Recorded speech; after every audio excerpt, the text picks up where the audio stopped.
Call the meeting to order. Excuse me, Mark Gurman. if I could, before you get started, I just wanted to make sure on the ponds issue you have a public hearing tonight. You didn't last time, and We're not on the Pines at the moment. I'm sorry, I didn't hear you. Okay, Mark Gurman is Okay, I gotta make a list here. Mark Gurman is excused. Paul, you're going to be seated tonight. Okay. Let's see. First item on the agenda, let's identify who's in the audience via Zoom.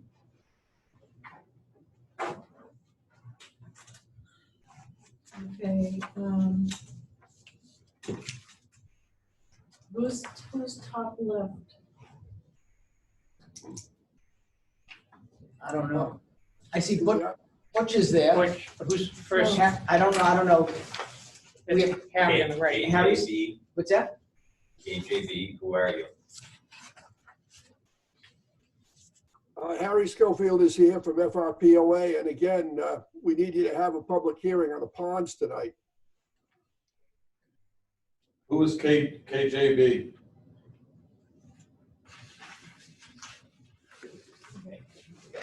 He needs to unmute himself.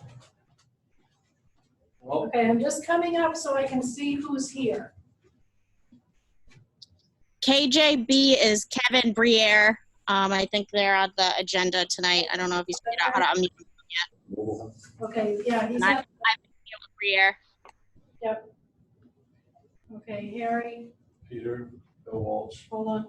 I can only read so fast.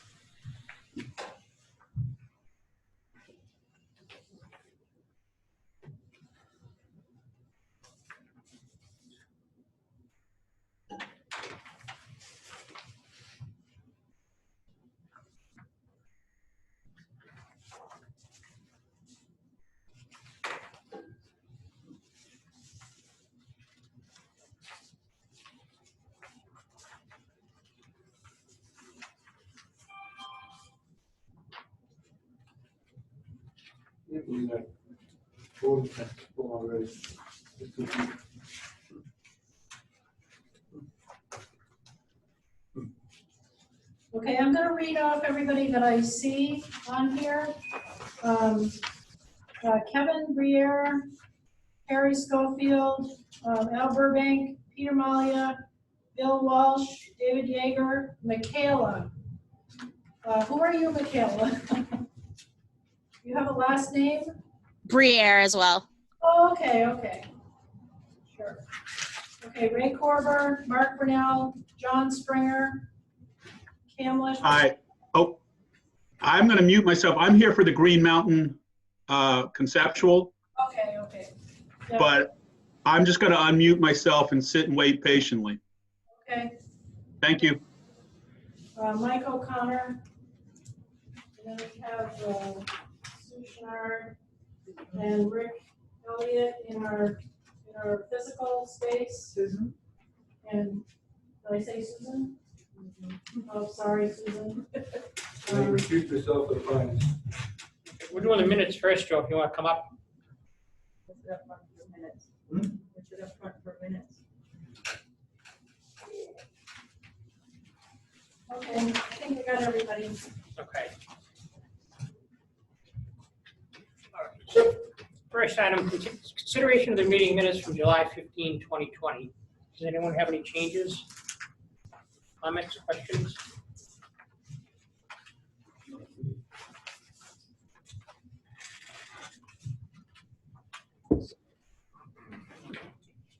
Minutes, Joe, you all set? No, I didn't have anything. I didn't have anything. Paul and Steve, you okay with the minutes? I'm okay. Okay, I'll take a motion to accept the minutes as presented. So moved. Second, Second. all in favor? Aye. That carries, all right. Next item, continuing other business, application for site plan review approval, SPR 2020, map 11, map 114, lot 80, Richard Rick Elliott, DBA Mountain Village Construction LLC. So last week, we, Which time I'm recusing myself on this one. okay, so Joe Schneider is going to recuse himself because this is going to be coming up for vote. Has everyone had a chance to review the information from last week? I did. Okay. And we also had a few letters, one from Harry Schofield, Forest Ridge Property Owners Association, and another letter from Rory Parnell that just came in this afternoon. Would anyone like to discuss any of that? Okay. Yeah, I just wanted to clarify a couple of things in Harry Schofield's letter. On page 4, he refers to the July 6th Board of Selectmen's meeting, where I said water runoff has been an ongoing issue with Forest Ridge for many years and recommended that the town look into whether or not they can request the Pines to submit a stormwater management plan. The Board of Selectmen had a discussion about forest gardens, which is not part of the Pines. It's a separate sub-community within Forest Ridge. If I or anyone else said the Pines in referring to this, this conversation at the Board of Selectmen's meeting, what they meant to say was forest gardens. So we weren't talking about the Pines at all. And I apologize if I said that. Sometimes I get mixed up with the various entities up there. And then on the very next page, it talks about how I said, why should we care in reference to safety issues? I believe the discussion was on some experts think that a fence adds to the safety of a wet pond, and some experts believe that a fence inhibits or interferes with safety at a pond because of the slowdown it causes in rescuing someone if they were to be within the fenced off area. So I don't, if I said why should we care about the safety, that's certainly not what I implied. It's just that I didn't think that with experts saying both things, both sides, fence is good, fence is bad, or fence is safer, fence is less safe, that I personally didn't want to weigh in on that and leave it to the applicant. Just wanted to clarify those two issues with this letter. Other than that, I think there's some good points in here, but I also think the multiple times, at least 3 or 4 times in this letter, he talks about Mike Shepard representing Mr. Elliott, and I believe that we, as a board, our attorney weighed in on that, and we've already clarified that, and that should be, in my mind, that's an irrelevant point. Mr. Elliott has the right to have anyone represent him, just in speaking to the board. This isn't court. They don't have to be, or they're not forbidden from being certified in one state or another to practice law or engineering or anything. And that's just. I don't believe Mr. Shepherd said that he was representing the Pines as their attorney either, that I've heard during any of these proceedings so far. Have you? I think the wording was that Mr. Shepherd was given permission by Mr. Elliott to speak on behalf of the applicant. It wasn't that he was there representing An legal. agency relationship as opposed to an attorney-client relationship. Yeah. Mhm. So anyway, with that being said, lost my notes. Too many pieces of paper in front of me. It's a law. With that being said, I think the most pressing concern that I see in this is the issue regarding who's going to be operating and maintaining this pond in the future. And I don't believe that it's the board's position to weigh in on what's been legally formed, what the court said about absorbing the smaller community into the bigger homeowners association. I don't think we should be weighing in on what side of a private legal battle we're in. I think the way to deal with that, and I had come up with some language, but actually like what Peter Mallia sent here better, is to include something in the bond restrictions that says that the entity that's supposed to be taking care of these is legally formed and active and in a position to take care of this at the end of, I guess this is at the end of that 3-year period for the bond. I agree with that, but I think the bond for that portion should be higher than $10,000. I think that if in 3 years that there isn't an entity to take care of these ponds, $10,000 isn't even gonna get us to first base in a court battle.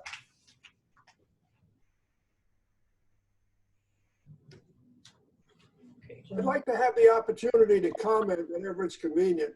We're on public just, comment. we're not in public comment at the moment. Carol?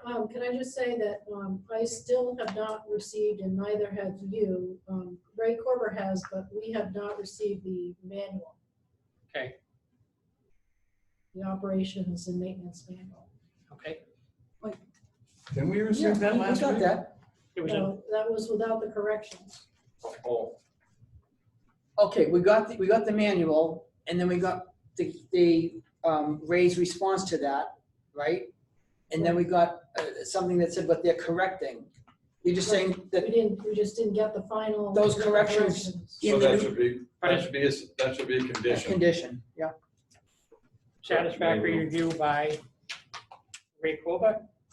Or by the Yeah, just to board? verify that Okay, all of his objections that they responded to and he accepted are actually in the written document. fine. All right. Paul? I agree with OJ. I think that the $10,000 is on the short side for the Yeah. maintenance. I mean, we did add 15% for contingency, so Yeah, but I if you still guys don't feel think that's you're too gonna get small, I mean,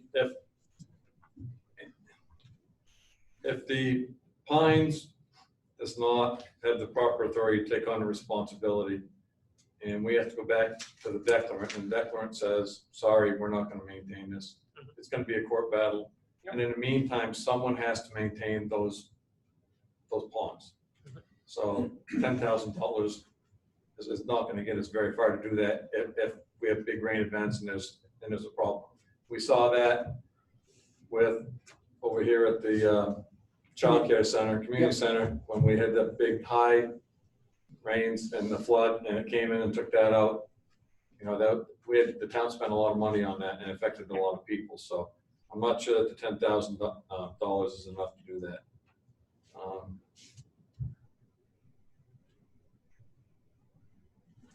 And in our minutes, we said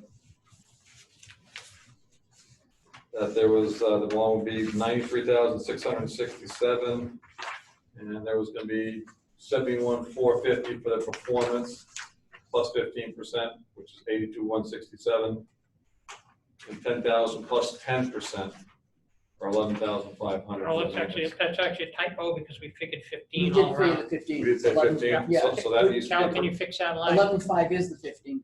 203, 11,500 is the 15%? Yeah, we Okay, did just- the math right, we just had the number wrong. All right, so we need to fix that. Okay, wait, hold on. And the other thing here is that it's gonna be held for 3 years, and what if the Pines doesn't take it over in 3 years? What happens? Does it continue? Where does it go from there?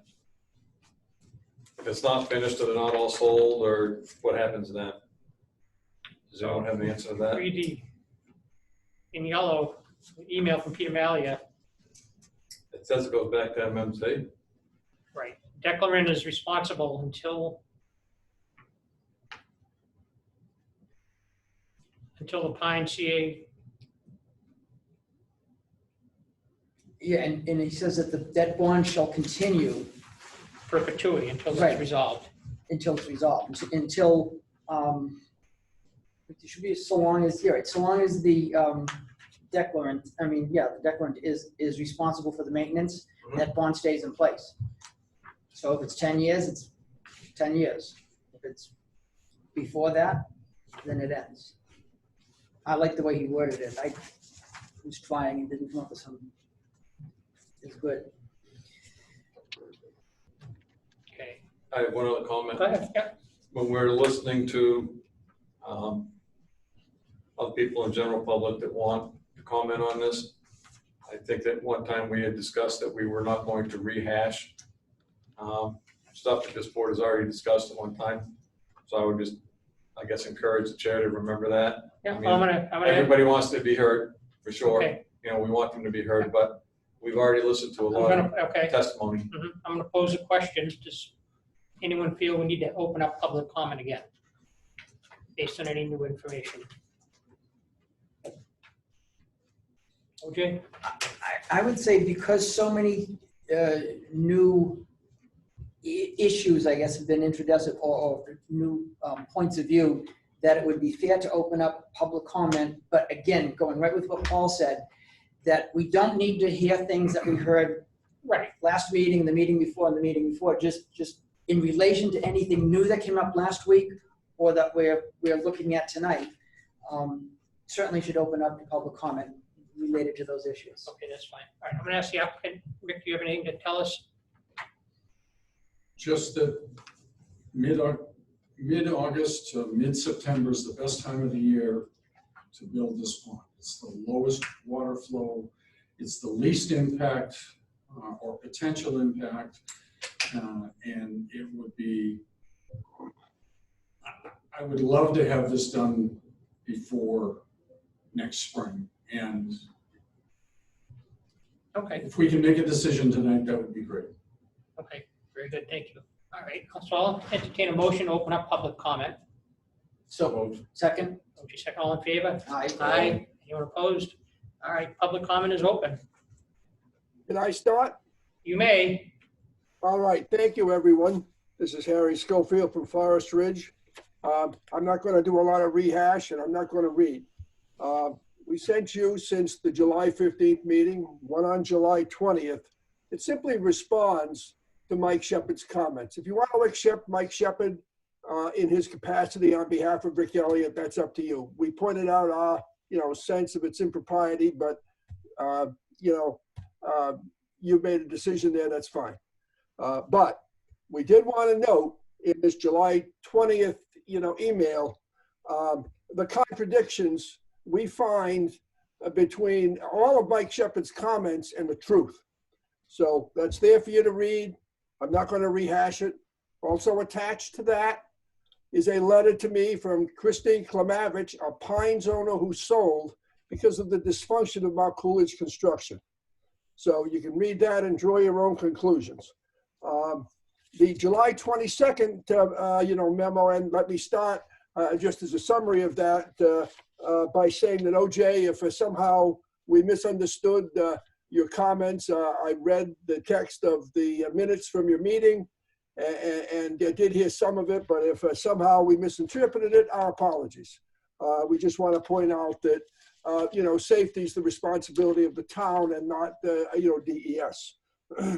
But with respect to this July 22nd, memo, basically what it says here is from the beginning here, we've tried to do the right thing, not just for Forest Ridge, but for the Pines, for the owners of the Pines, who we have great sympathy for, and for the people on Pollard Road. And what we've done is researched and spent our own money to offer you what is the best solution in the long term. And while it's great, I applaud you for saying, let's put some more teeth in a bond to wait 3 years when if this next thing doesn't work, it's going to be more difficulties for the, for the Pollard Road folks, more difficulties for us. So we have made you an offer here tonight that will avoid any liability there for the town. And that is just please make them install a gravel wetland. And just as I say here in the proposed solution, if the planning board requires MCC, design and implement a gravel wetland as been proposed, rather than the retention pond, which is just simply, we want to call it a retention pond because we know we can't make the current one drain. Let's just change the name, declare victory and forget about it. That's what they're telling you. But we will accept responsibility if you do a gravel wetland under the two conditions put forth, that MCC finishes the Pines. If you read, and also attached to this is Christine McClavich's letter as well. We do not want you to miss that letter. And I want you to know that while we're not asking you to get involved in Forest Ridge's squabbles with these developers, but what we've tried to do here in extensive letters is show you the degree of failure and the degree to which they renege on their obligations consistently. And they're doing it here.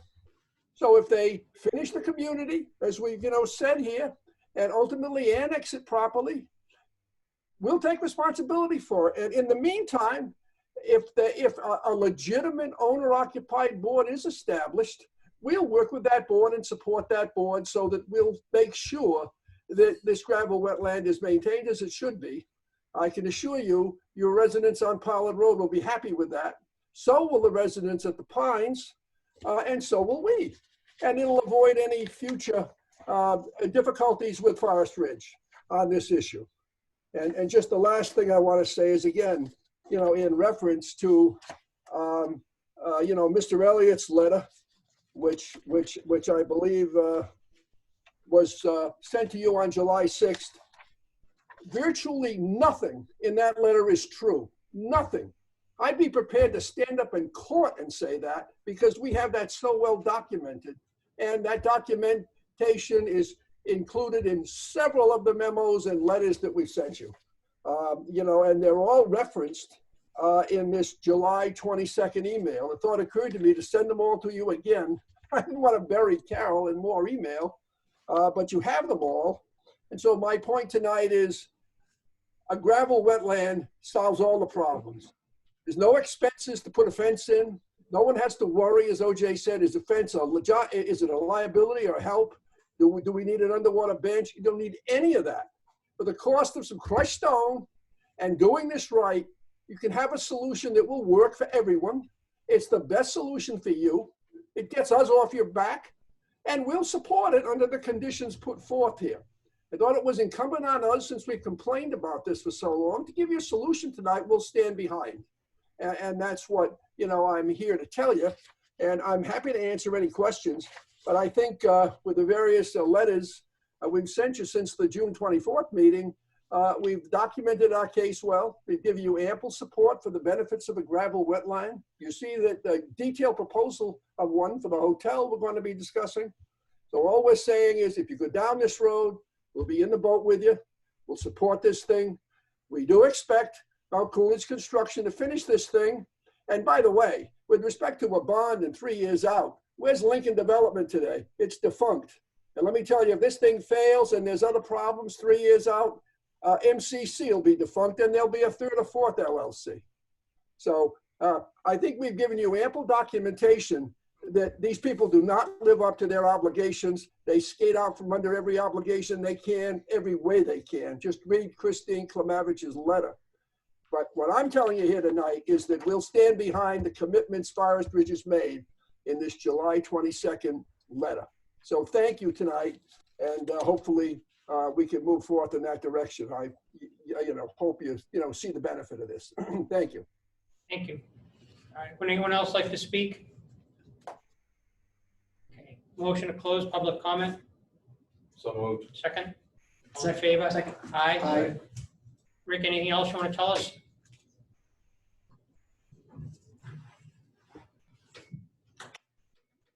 And keep my mouth shut. Okay, that's fine. All right, are we ready to vote on this? I have a Paul? couple questions. So if the declarant MCC does fail, goes to another company, turns into another company, this is something that we could put into Mr. Melia's corrected version that says the declarant MCC, their successors or assigns or something like that, that says that no matter, if MCC failed, because we know there's been other people up there who have come and gone. Is there any type of legal language that can be made so that whoever takes over that property or that project or whatever, that would be responsible for that? Okay, just a minute. Rick, you want to say something? I do, two things. One, I think that's already built into the proposal that your attorney came up with. And two, there's 120 buyers that I've sold properties to at Forest Ridge. And there's not one of them here talking about me walking away from anything. And I'm not saying you walk away. I'm saying things happen, I understand that, and things did happen the last time around. The last time around, when it crashed, I went broke. But we're there building it out now and we're doing it right. We're not cutting corners. You don't have people showing up at town hall saying that I built something that didn't work properly. And like I said the last time, when you had those floods, it was Forest Ridge that didn't have any washouts at all.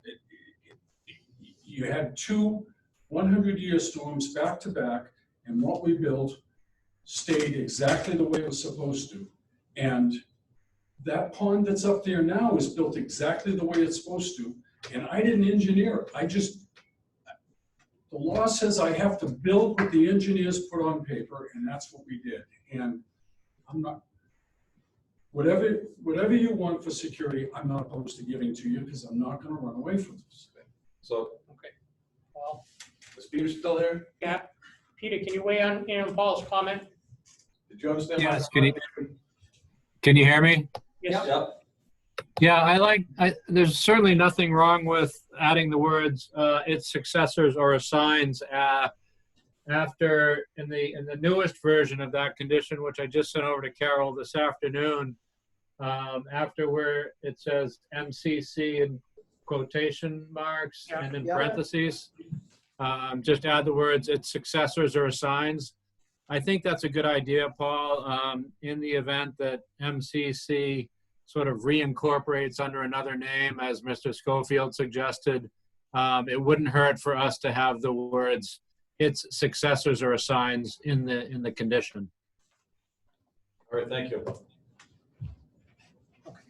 Does any other board member have any questions, comments? Yep. Do we have I know maybe it's somewhere in the information here, but do we have a time frame that this is supposed to be, for the construction to be done to its completion on this pond?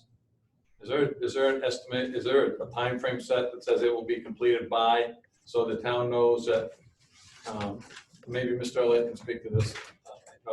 Is there a time frame that you're willing to commit to, or has it been put somewhere in all the paperwork that we have about completion? Originally, I had said that I expected it to take no more than 3 to 6 months, depending upon when it gets approved. If you approve it in November, I'm not going to get it done until we're done with spring. If it gets approved tonight, I'm hoping that it's done before the fall rains. Is there a way we can condition that? You know, once you get site plan approval, I think, how long do you typically have? Is it 2 years or 1 year to build it out? Typically, the ordinance says it has to be, done as speedily. Yeah, I'll let that. Speedy. Hey, Peter, can we put a condition on here about the time frame as to completion? So that it would be done prior to, prior to the winter Yes, being done? Yes, you can put a time frame as a condition of approval if you'd like. All right. Okay. The last thing that I have to say is that, so we talked about the corrected manual as a condition, and we also, the other comment I would like to make is that this board is not the jury or the judge about what's going to work or what's not going to work. We're not the professionals here. I mean, DES has weighed in and said that this is going to work. Yep. And if it's constructed as built, whether it's a gravel wetland, whether it's a wet pond, I mean, I don't think it's our charge to decide which one of those the applicant provided us with what they think is going to work. And New Hampshire DES has said that they, if it's built like this, it's going to work. So I have no issues with it based on that. Okay. Anywhere else? Yeah, I'll have to weigh in on that. This was designed by an engineer back several years ago, and it did not work. And because of that, it is the applicant who went through this that is sitting here tonight and having to do it again. My fear is that if we say, no, we want this other kind of thing built, and then what we tell them to build doesn't work, well, that's not what they asked to build. And we're telling them to build something that they don't want to build, and then when it doesn't work, where does the town sit and where does the applicant sit in rectifying it? As opposed to, they've come to us, as you said, with the design. It was worked with DES trying to That's good approval. solve it. They got approval. They've had engineers look at it. There's nothing that guarantees that it worked. Might be the same thing. They build it and it doesn't work again. But at least it's the applicant's proposal that they're trying to get to work. I agree with Paul that you know, would the other system be better? I don't know. I read the maintenance manual that the applicants supplied for this type of system. I looked at the typical maintenance. Obviously, the Bedford design thing didn't come with a full maintenance manual, but I looked at what the typical maintenance is for that. And I will say that first of all, the maintenance on your system is not as simple as you expressed in that letter. Okay, it's far more complicated once you start reading the manual. But I didn't see it being any more costly or work intensive than the gravel wetland. They both have pros and cons. One might be a little bit more at the beginning, or a little bit more down the road. I'm not an engineer. I couldn't weigh which one is more or less work intensive, but I didn't see a glaring disparity between the two. So with that being said, I agree that we've talked about that gravel wetland. I've read that information that was given to us. I've Googled and read other stuff about the maintenance of it. I've looked at pictures of it. And I think our role here tonight, as Paul said, is to look at the applicant's proposal, and unless there's something glaring, which I haven't found, that this is the way to go. But I do think that the bond for the second half should not be $10,000. I was thinking somewhere between $30,000 and $40,000 would be appropriate. That if down the road, and again, the way Peter words it here, it's so long as MCC is responsible for the maintenance. So if in 3 years, for some reason, they're still responsible, or 5 years, or 7 years, we still hold that bond until some legal undisputed entity takes that over. Then we have bonding to make sure maintenance gets done.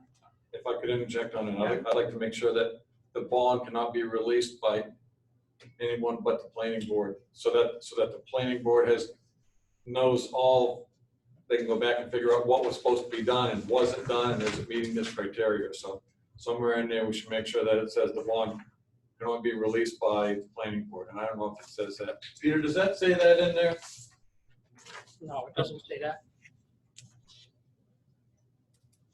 No. We talked about that last week, because I know in my notes, I think I had did that, that, that's put an what I- arrow up where I thought it should go, but we did talk about that, and I agree with that. So when we're talking about the bond, is everyone okay with the original amount? The only thing we want to do is amend the amount for the maintenance portion, and Right, so the original amount for performance is $82,167. right. And that's basically the cost estimate, $71,450, and a 15% contingency. Okay, so And what if we do the 3-year portion? And it's not even 3 years. It's the second portion that ensures maintenance and operation until a legally formed, undisputed entity takes over that role. And it could be less than 3 years. someone have the language for the bonding. I don't have that. I have it. Huh? I have it. I think Carol gave it to us tonight, I just don't know where it is. All of this. I was gonna make a motion with those two conditions. So let's review the conditions. Conditions are: 1, our corrected manual, Corrected manual, subject to review by Ray Corber. review and approval. Review and approval. Um, Second is the performance bond in the amount of $82,167. So I'm gonna read the wording here. What's the amount again? I'm sorry. $82,167. I'm going to read this into the minutes. Owner applicant shall provide bonding which is payable to the town for all on-site improvements, i.e. the construction of the ponds and associated site work, In order to ensure that the owner applicant will complete all site work in accordance with the plans, in the event that the bond is called by the town, the planning board shall schedule and hold a public hearing to consider revocation of the site plan approval per RSA 674:4-A.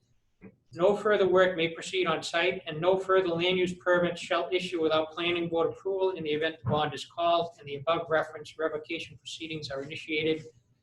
The amount shall be based on the owner applicant's engineer's estimate of construction costs for the project plus a 15% contingency, which equals $82,167, to be approved by the town's engineer. The term. Okay, Okay, so that'll be it. that should That's be- it. We should drop that last It sentence. should be approved by town engineer for the planning board. So the bond will only be, what do you say, revoked or, no, terminated after a Called. plan called at the discretion of. Or released. I'm Released. sorry, released. Released, It's not yeah. called, it's released. The bond shall be released at the discretion of the planning board after a public hearing.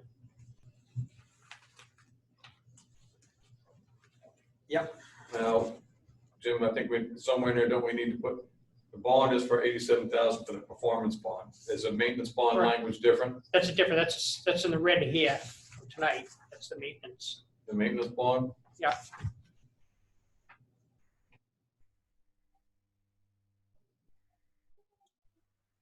You want to read that? I'll as a- read as a that. condition?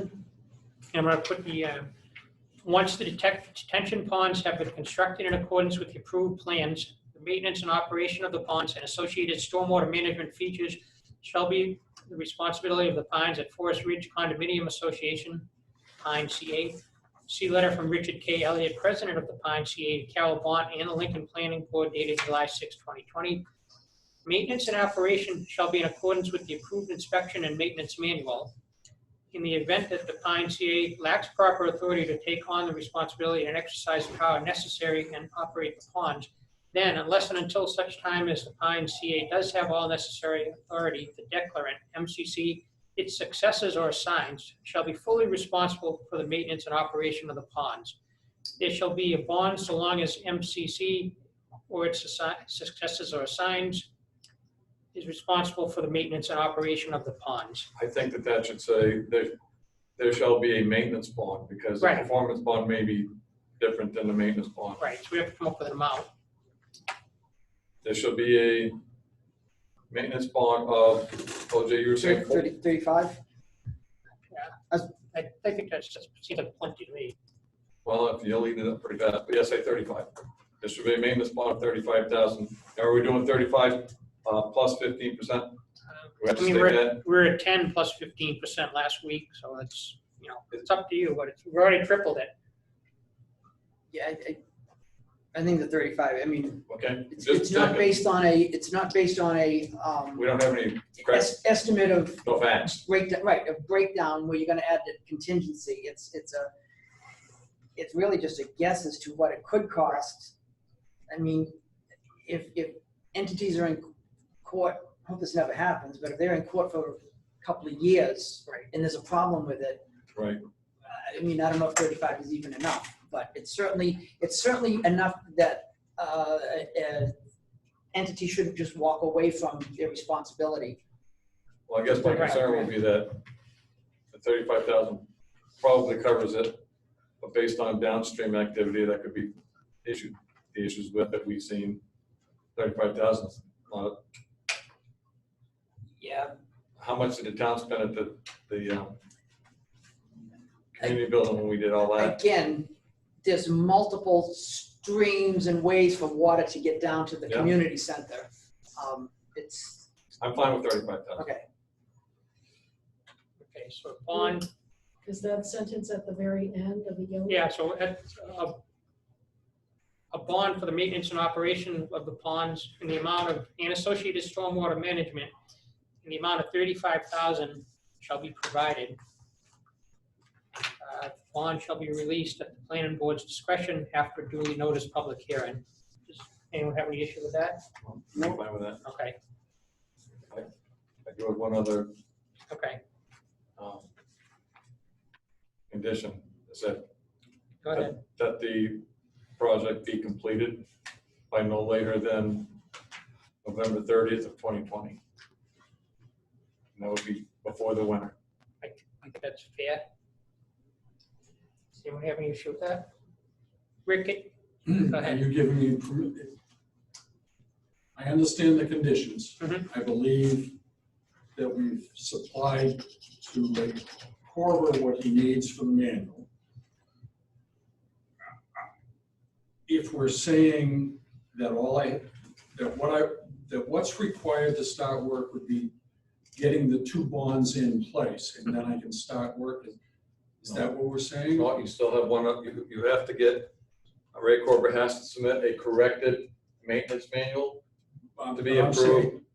I'm Well, saying, I think Ray that's already doesn't. done. I think. I think, Well, yeah, they have to do that. Right. You have to give Ray a corrected maintenance manual for his approval, do the 2 bonds, and then I think, as long as this board votes, if they were hypothetically Right. vote yes to this. that's my question, and then because I think we've already given him, I think Ray has our corrections, and we're waiting for him to approve. Right. So, yeah, It's basically the town engineer signing off on the corrected maintenance. Ray, are you on? He's muted. You should really In hear. other words, if it took 30 days to get that done, and then I still had a November 30th deadline, at some point, Yeah. I'd like the 2 things linked so that they move together. And Hey, Ray, can you unmute yourself? I guess not. What's that? I don't mind the date, and this board understands if I don't get permission to start, I'm gonna work as fast as I How long can. will it I wanna take you do to- this, I wanna do this as quickly as possible, because it's not gonna be any better conditions than what it is right now. How long will it take you to do the work? He said 3-6 months. I Well, it think, depends on what he's well, approving. I said 6 because you gotta get people lined up, you gotta get things going, you gotta, the rest of that. But the physical work, I don't think is gonna take me more than 2 months.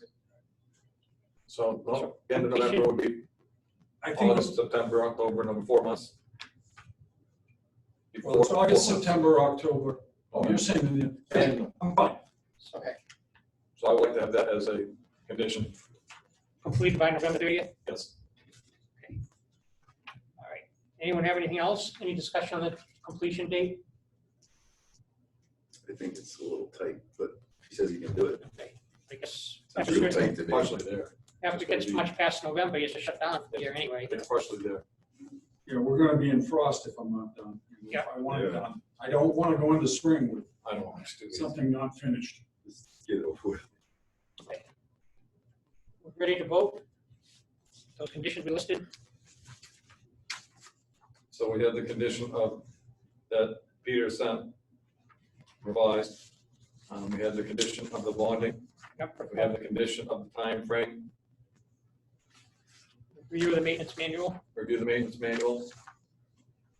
Carol, was there anything else that we're overlooking that you can tell?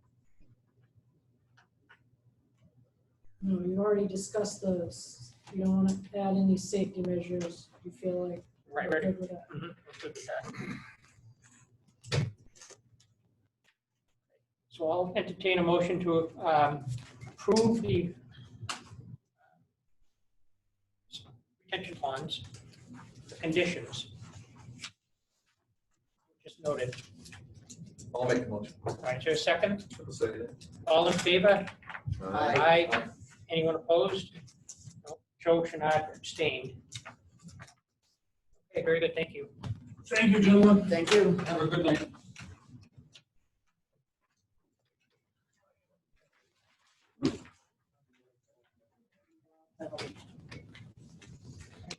Next item, application for site plan review approval, SPR 2018-7, map 112, lot 001. Kamlesh Patel, DBA Green Road LLC. Kamlesh Patel by and who is applicant engineer, submitted an application for site plan review to the planning board. All right, who's here for this one?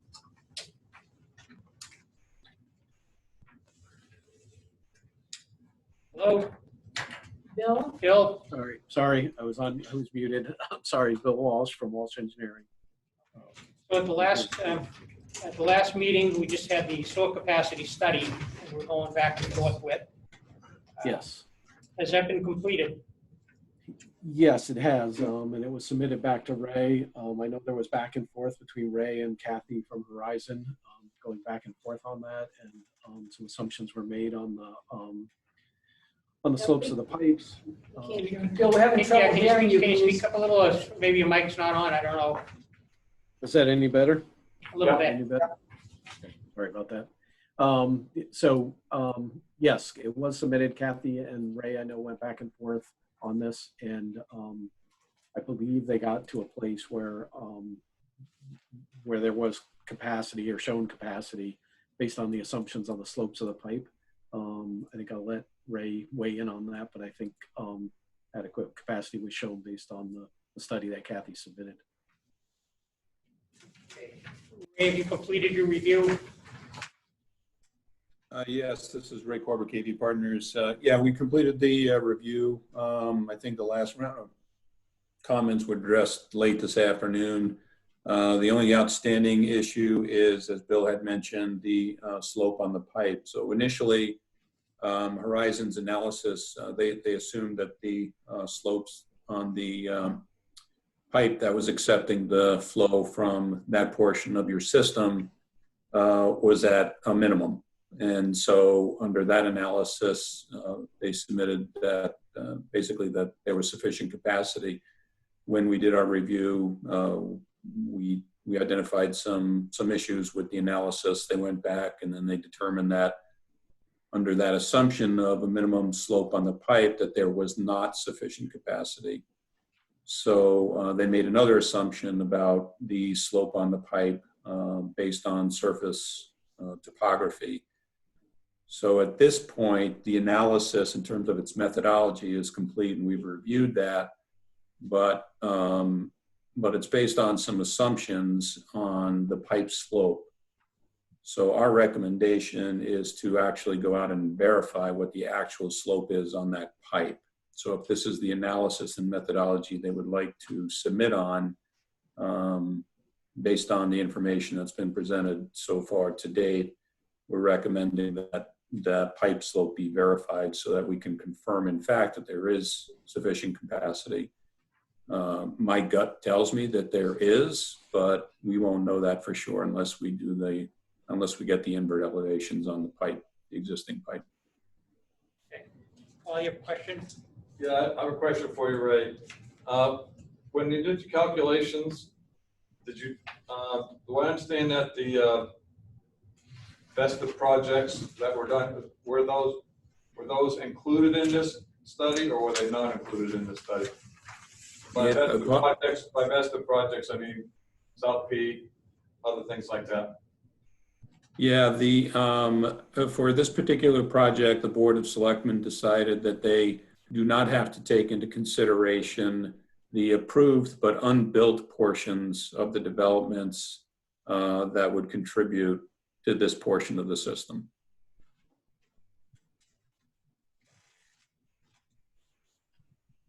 So that was not included in the analysis. So I understand, can either the Board of Selectmen or you say, well, actually I'd like to ask you, do you think that's a wise move considering all of the downstream already completed vested projects? Well, I mean, the Board of Selectmen made the decision, so I mean, at the end of the day, that's the final authority. So I guess I would defer to the board on that particular question. Well, okay. Well, Jay, can you comment on that? I don't know if we talked about this. I kind of think we have, but can you just kind of enlighten me a little bit, because I'm concerned that if all of these vested projects start going. I mean, during this COVID thing, everyone was going to go broke, and now everyone is busy. So, I mean, if things start going again, and all these vested projects come in, and they decide they want to start building again, where's the town at? Are we looking at a millions of dollars project to redo the pipe on Main Street? Is my concern to the taxpayers. We have changed the policy going forward to a first come, first serve I understand that. after the vested projects are taken into consideration. That policy was established after this applicant came, and that's my comment. So he's basically grandfathered. No, I mean, I understand that, Yeah. but there is realistically a concern that if projects do start to build, that not taken and they're not taken into consideration, then this town will be facing a major infrastructure cost. And at a time to be determined by development, not by, CIP or anything. CIP or anything when the town could do that. I guess that's a concern.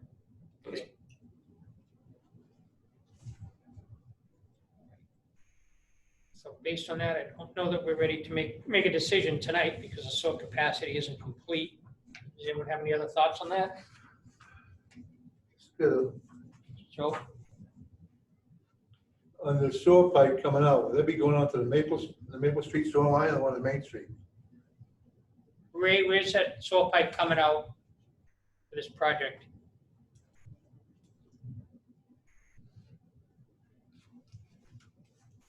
Ray, can you hear us? He's muted. Okay. Because Ray, can you unmute? Yes, I apologize. My connection keeps tripping out here. So was there a question there? Yeah, where does the sewer pipe for this project exit? I'm sorry, I didn't quite hear it. Where does the sewer pipe for this particular project exit? So the sewer, this particular project is connected to the sewer on Pollard Road. And then obviously the Pollard Road sewer runs down to Dodge Place. And then at Dodge Place, it connects to the north side of Main Street. Between Dodge Place and I think it's School Street, there's a sewer that runs on both sides of the street, on the north side and the south side. This project connects to the north side. the reason why I was asking is all the Forest Ridge sewer comes out at the end of Maple Street, and if they merge over there or not. That's correct. And the Forest Ridge was part of the service area that was included in the analysis. So Forest Ridge was taken into account. Hey, Ray, what's the length of the sewer that's in question? Length of the pipe? Oh, the length? Yeah, I don't know off the top of my head. I'd have to add up all the segments for you, Bill. yeah, I was thinking it was like 1,000 feet. Does that sound right?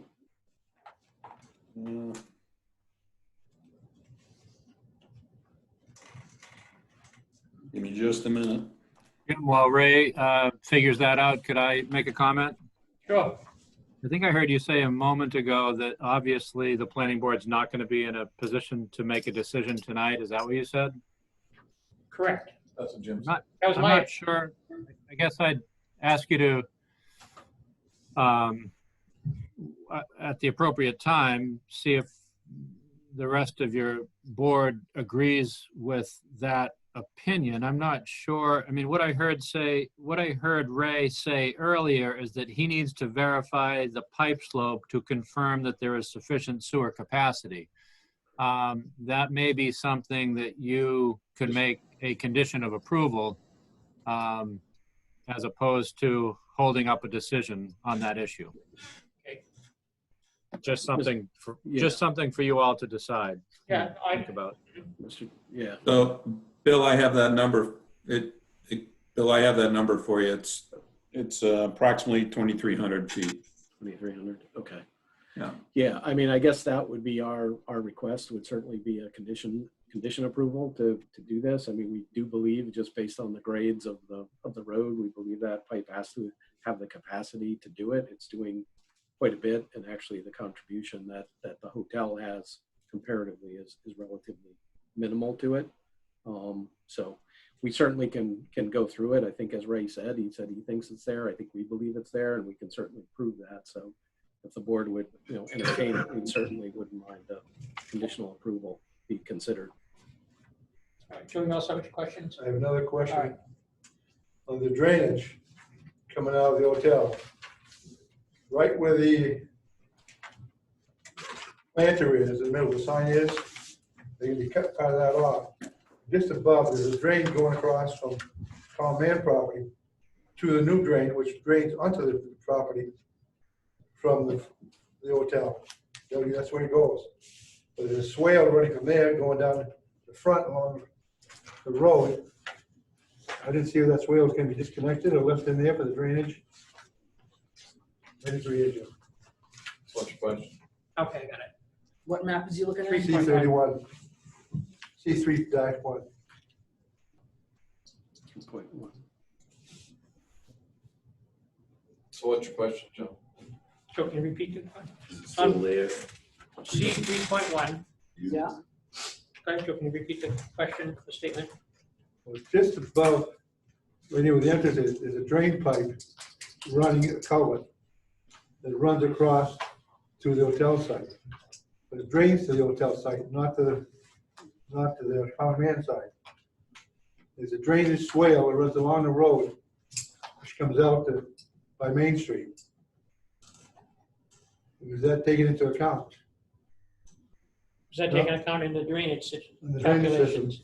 Also, instead of having to dismantle half the divider, wouldn't it be easier to move the road over 10 feet, even though it's part of an intermittent stream, which right now is bad, it's both dry. Find a way to move that road over another 10 feet so don't destroy the whole planter. Paul? Well, I just don't, I mean, I agree with Joe's question, but I don't know that we're the engineer has designed all this stuff, and I'm sure that it meets the requirements, all the drainage meets the requirements. Is that correct, Ray? Ray's on mute again. Yeah, it is. Oh, sorry, Ray. Yeah, so, yeah, the drainage design meets all the requirements under your stormwater management ordinance, and obviously they got their AOT permit from the state. But another couple things on your plant layout, types of plants. Some of the plants you're planting have poisonous berries on them. Like a yew plant, the berries off the yew plant are poisonous, extremely toxic. Just thought I'd mention that. Anything else? Paul, another question? Yeah, Ray, I have a question for Ray. What would it take, or could you even determine what percentage of the vested projects would need to be complete before the town would need to redo this line? Just so we could have some sort of a marker of how much have we already got on the books before, if it came to fruition, when the town would be, need to do that. Is that something that could be done? Oh, yeah, you could do that. I think the only development that would contribute to this sewer segment would be the unbuilt portion of Forest Ridge. I'd have to confirm that, but I believe that's the case. I'm not looking to hold the project up. I'm just trying to get an idea for the town so that they know if X amount of percent of the of the vested projects were to be built, you would need to do this to the town sewer. So at least we'd have some sort of a planning tool to be able to say it's a year, it's 2 years, it's at this rate, it's 10 years, but at least we could have something to be able to look at this project and see where it should be on the town CIP or a bond for that matter, whatever it needed to be. Yeah, Paul, you could certainly do that, yeah. Okay. Does anyone have any other questions at the moment? I guess I just had one question, and this is again from the homeowners association. Was looking at the pedestrian crosswalk and the location of it.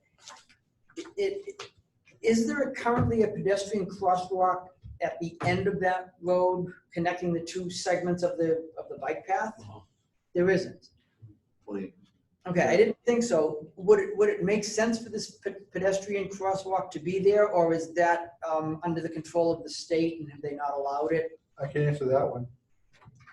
Go ahead. We tried, one time we tried to put another 8 other crosswalks on 112. State emphatically say no, slow down the traffic by about 40%. Right, I'm not But talking this is not about, on I'm not 112. talking about This is on 112. private property. And I know what you're saying. This is on, at the end of Forest Ridge Drive, where the bike path, rec path, whatever, goes in front of the common man land, Yep. then across Forest Ridge Road, and then down towards Pollard Brook. But there's a crosswalk from there, Forest Drive, running in front of the Nordic Inn all the way down. Right. Right. And they were talking about doing a bike path, going down that, on a notice in the town budget last I year. just want to know, So the It- question it is, would be is the that a responsibility of the crosswalk we put landowner. in right here at the entrance to Forest Ridge? Yeah. Is that your question? yeah, would it make more sense to put the pedestrian crosswalk out there? Would that alleviate the homeowners association's concern about the safety of where it is now? Would the sightings be better or worse with it out at the road? Mr. Chair, if I may, we'd be happy to move that down to the intersection if that alleviates the concerns of it. It certainly can be moved down because there is a walk that comes out of the front of the hotel that goes down to the trail system, and people can make their way along Route 112. Really care to weigh in on that? No, it seems reasonable. Okay. Does anyone else want to weigh in on that? So Go ahead. do we have currently any conditions of approval for this that are on record that we, I think it was storm. Carol, do you have any? Do you have any that we've talked about that would be a condition of approval for this application to go through? Has this board mentioned any yet? I'm just trying to figure it out. I can't remember. We've been through so I much. can't remember either. I don't believe so. I've been busy sending you And stuff. there was one condition we said could be a condition of approval. Will be verify the pipe slope, as Ray said, but Right. other than that, I didn't know if we had any other ones. Wasn't it moving a guy Fire. wire? Or- That was always taken care And of. that was, right, that And was the already rocks, done. and the rocks were put in for The the, rocks were put in. It was the fire system. So we submitted that with our latest information and actually have it on the plans shown as a condition of approval. and Ray, oh, he's off again. I just muted. Told me that, so. Ray, are you there? I'd just like to know if Ray has any, he says that all the conditions have been met. He's the one that's responsible for looking at the town's ordinances and making sure that this application meets those. And I kind of like to make sure that he's, for one last time, he's okay with, that it meets all the requirements of the town ordinances. Okay, so yes. He left now. He's obviously having. Oh, there he is. internet trouble. Are you there, Ray? I am back. You're back, all right. Hey, look, Paul Bowden, I just wanted to ask you, as we're nearing the completion of this application, if you're the one kind of that's been hired and retained to make sure that this application meets all the requirements of the town's ordinances, do you have any comments that, or reasons that it's not, that we should consider for conditions? No, I don't believe so. I mean, all of our Yeah, comments. it's July 8th minutes. And we discussed it. I'm sorry, go ahead, Ray. Yes, I mean, all of our comments have been addressed by Walsh Engineering and now Horizons Engineering on the sewer capacity. The only outstanding issue that we see at this point is, again, confirming, the pipe gradient on that sewer on the north side of Main Street. Carol, I have him. Oh, I might have them right here, actually. Well, Gentleman, I'd like to ask you, do you think that the applicant would, or should be asked to take a look at what the future percentage of build-up capacity might be for the town? someone's gonna have to pay Ray to do that. Should it be the town to do that? Should the town do that if we were gonna look at that or not? I don't think He's done his sewer capacity study as we requested. required. So you don't think that, I So think part of that- he's finished what his obligation is. I don't think we stop this now and ask him to do something that we've I'm not. not saying stop it, I'm not saying stop it at all. Okay, He just wants to know at what point does it start costing us millions of dollars? Yeah, I mean, and that's all part of this thing here, I guess. That's I the mean, part that bugs me. Can I comment on that, Jim? Go ahead. I mean, the planning board could certainly sort of take a poll as to whether or not you wanted to refer that issue to the Board of Selectmen and recommend to the selectmen that the selectmen engage the town engineer to answer that question for the town. It would just sort of be a planning board recommendation to the Board of Selectmen. Right. That's probably the direction that I think that issue should go in. I don't think this applicant, as OJ said, should be asked to foot the bill for that particular study because they've done what they're required to do for their particular application. That's fine, I'm okay with that. Go So ahead. you could, I mean, if you want to, either you could go to the planning board meeting, Paul, or send an email to a selectmen's meeting, or send an email to the selectmen asking them to agenda this item for one of their meetings and discuss it and decide whether or not they agree with you that it makes sense to engage the town engineer to do that study. Or you could ask the planning board if they want to make it sort of a planning board recommendation as opposed to just a Paul Bowden recommendation.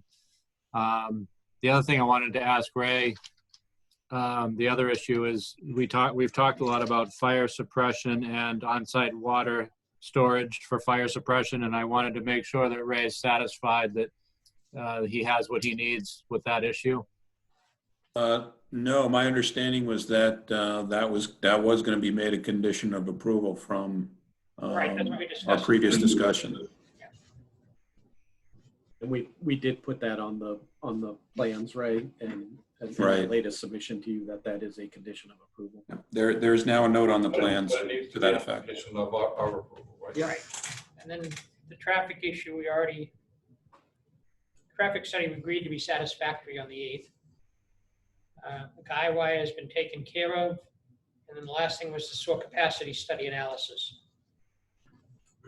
So we have Yeah. those two items left. It's the fire suppression on-site water storage. And then the finishing touches on the sewer capacity study. Does anyone have anything else they'd like to discuss?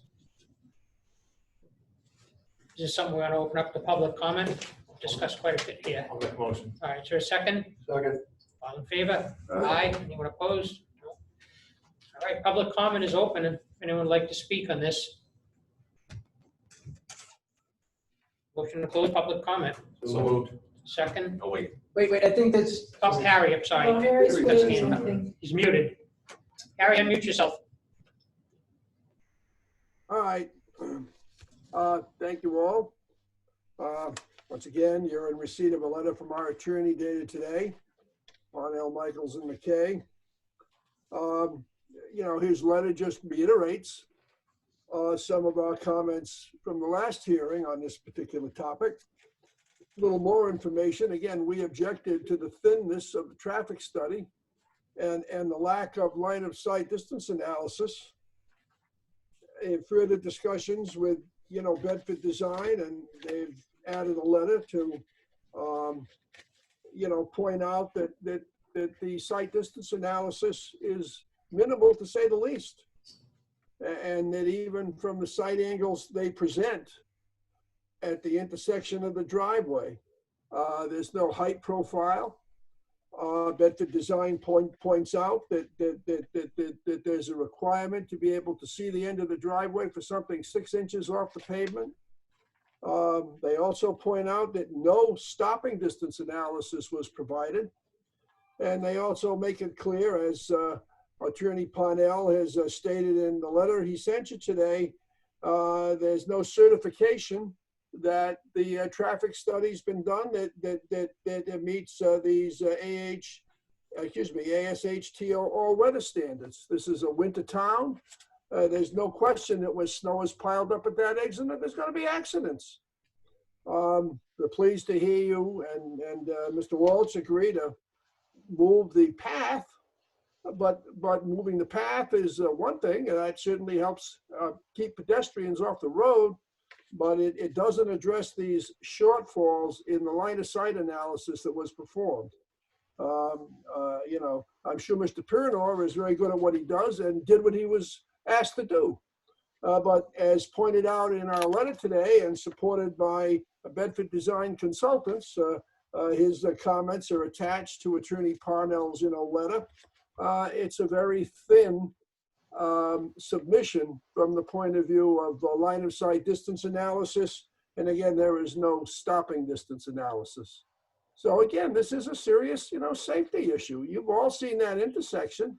You all live there. You know what it's like. So I'll leave you with that. Moreover, again, as pointed out in this, letter, neither Mr. Patel nor Walsh Associates has the legal right to make the changes to Forest Ridge Drive and our island structure there that they're recommending. That is unacceptable. We have never even been contacted. I consider that the height of arrogance to have made this proposal. I can appreciate that they may have expected initially that they would just curb cut into Route 112. But the fact that the state doesn't want that isn't our problem.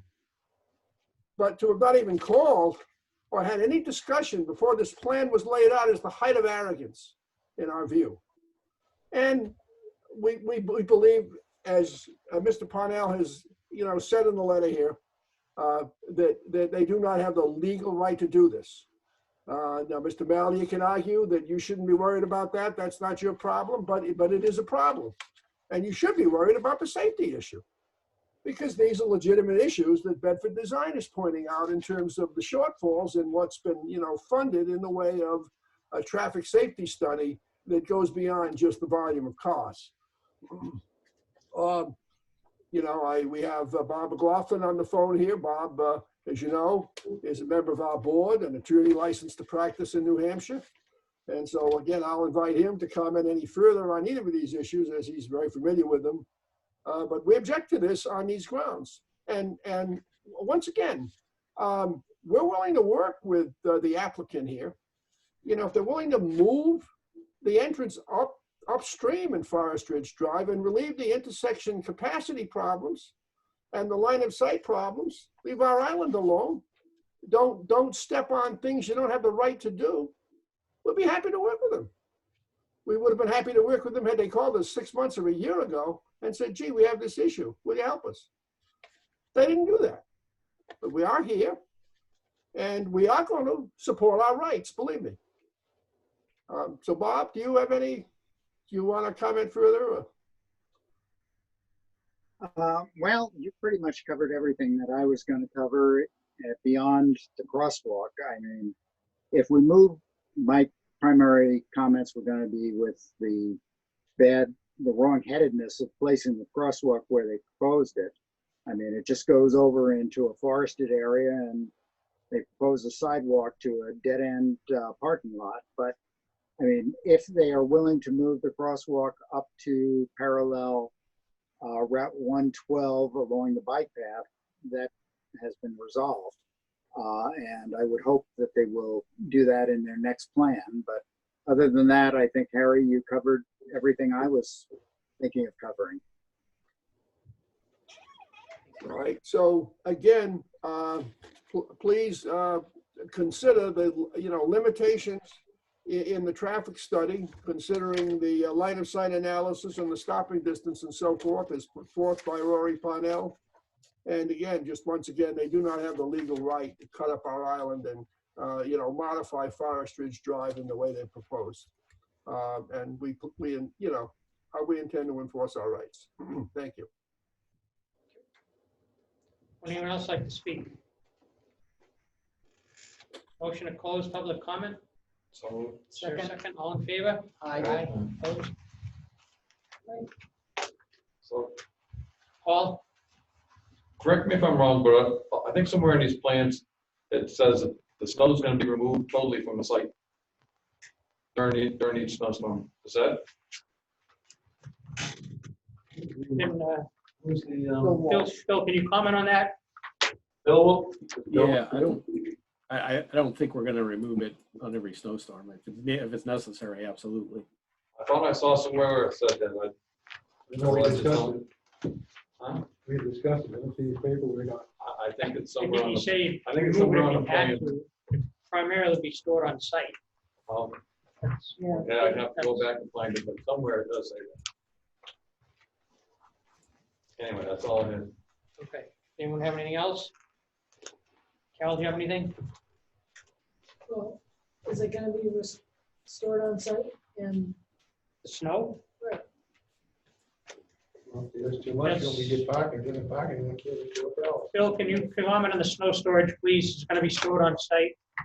Yes, it will be unless, obviously if it's necessary to get the parking, it's gonna be removed. But the typical process would be to store it on site. C 3.5 from the, and I can't read that. this is the last meeting.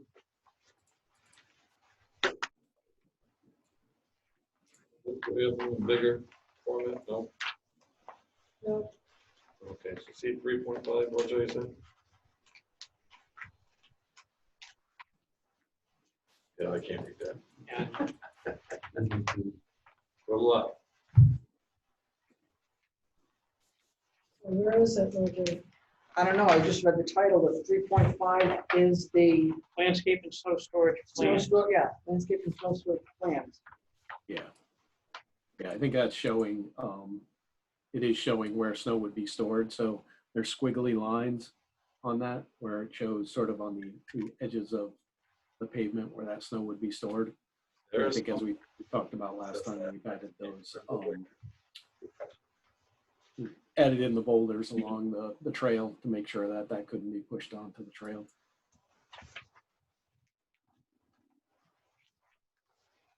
I don't recall any discussion that all the snow would be removed. No, I don't either. I mean, that, but I did see that somewhere. I tell you that. I didn't even know that I do remember. I just can't remember where. So Bill, on 3.5, that squiggly line, is it between the squiggly line and the driveway? Is that the snow storage area? Yeah, I mean, essentially, if you look at that 3.5, that squiggly line kind of runs along the edges of pavement, right? It goes all the way around, right? Pretty much the whole site. Those would be the snow storage areas that we would foresee.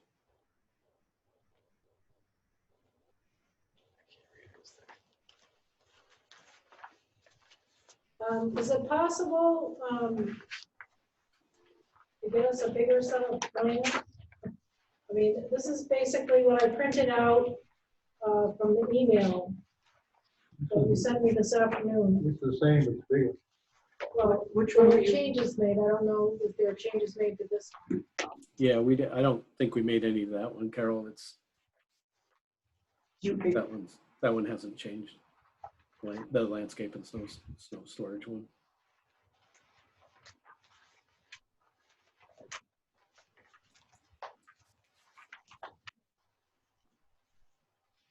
So are we gonna end up with a full set of plans with all the changes? Yes, I think that was absolutely, and I would suggest maybe if it's a condition of approval, we can change the crosswalk as well. We need two sets, one for the town, one for the county. Well, we'll need to record one and then we'll need 3 sets because one has to go to the assessing department, has to go to the mapping, and one stays in the office. Okay. This kind of, this develops, it also want to go to the county or not? Just curious. We will need something on a Mylar to record at the Register of Deeds, but they don't want to see pages and pages, so We're gonna have something appropriate that the Register of Deeds is willing to record. Yeah, I think we were thinking that was gonna be S 1.0, subdivision plan. S 1.0.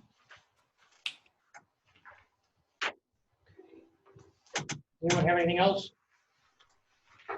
So we did the landscaping, put the boulders that we asked. I have the crosswalk being moved.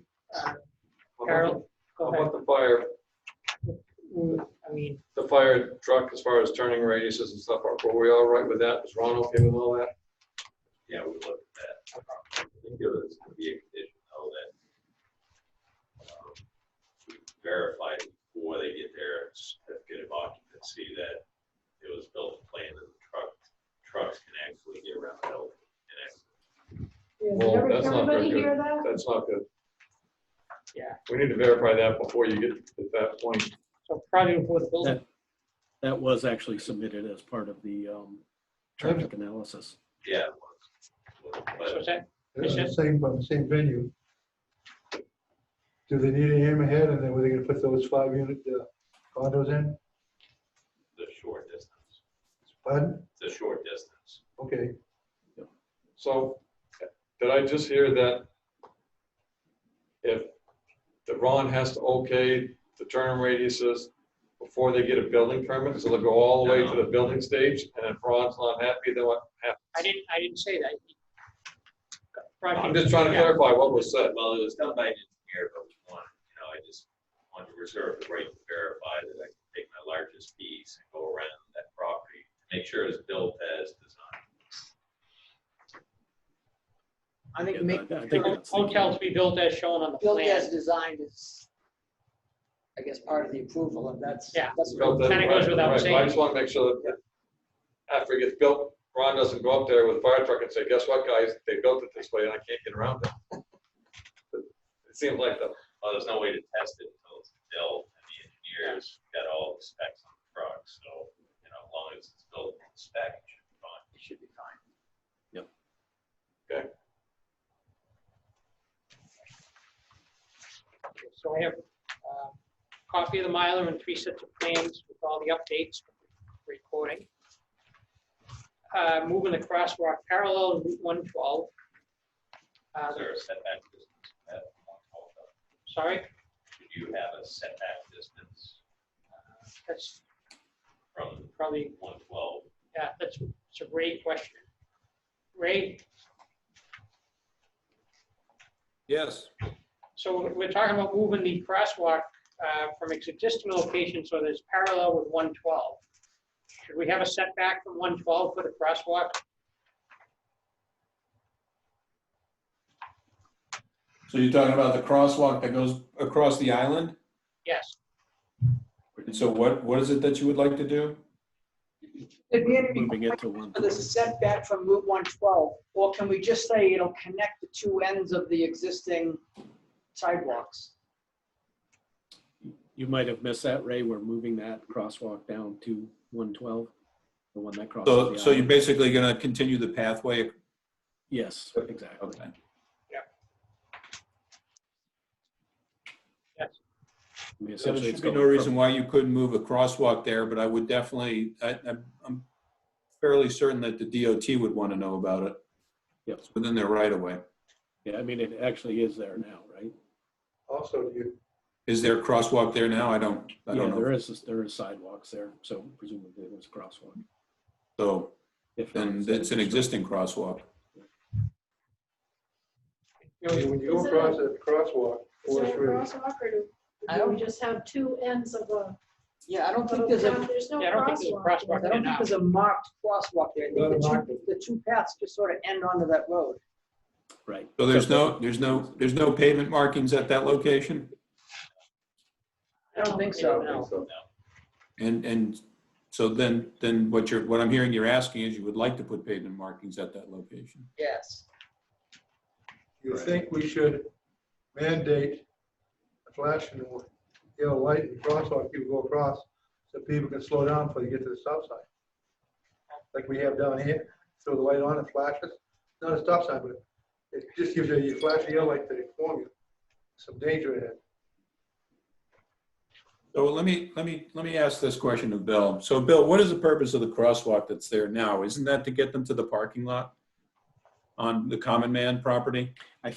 Yes, I think that was the intent. And I think along the evolution of this, I think we added a sidewalk that goes down to the trail right out of I'll call it the front door of the hotel. So, that kind of accomplishes the same thing. And given the concerns of the Forest Ridge folks, I think it makes sense to move that one from the island down to that, to that existing crosswalk, unmarked crosswalk, I guess. Right. So there's no need to get from the hotel to that abutting property on the other side of the street. I think if they do, they have to go down to the trail and cross that way. So we would take that off of the plan at the island, at the entrance to the hotel. Okay, so if there's no reason to get from the hotel to the parking lot that I believe is on the Common Man property, then you don't need a crosswalk there. The other thing you could do is just, flip it, put the crosswalk up at the intersection, and then, extend a sidewalk from that crosswalk down to the parking lot and go that way. Yep. I don't think we understood. Yeah, can you clarify that, please?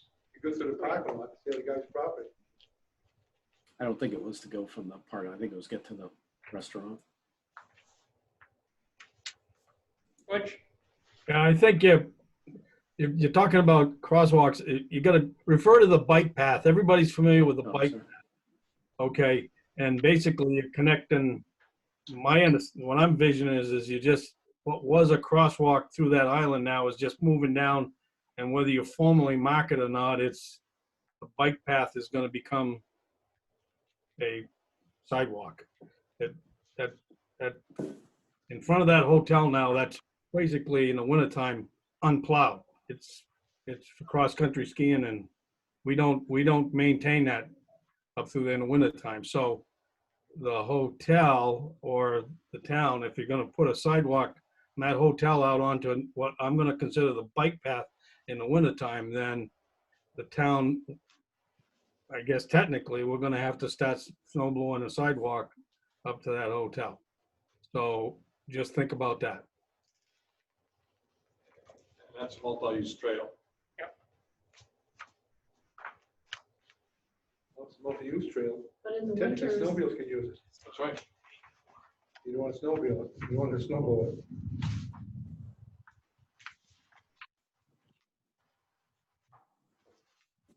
Yeah, that's true. I mean, the original design of that multi-use trail, even though in this day and age it's not used a lot, but that was meant to be a snowmobile trail up through there to Loon, as well as cross-country skiing, walking, etc. So yes. Put in with ASP funds from the snowmobile system. So what's the feeling on the crosswalk? Still want to do it, or you want to just leave it as is? If you leave it as they, looks like they're cutting across Harry's sign. Is that what they're planning? They cut a chunk of Harry's sign out? But if you think about it, you dump a crosswalk on Common Man's land, is that infringing his property?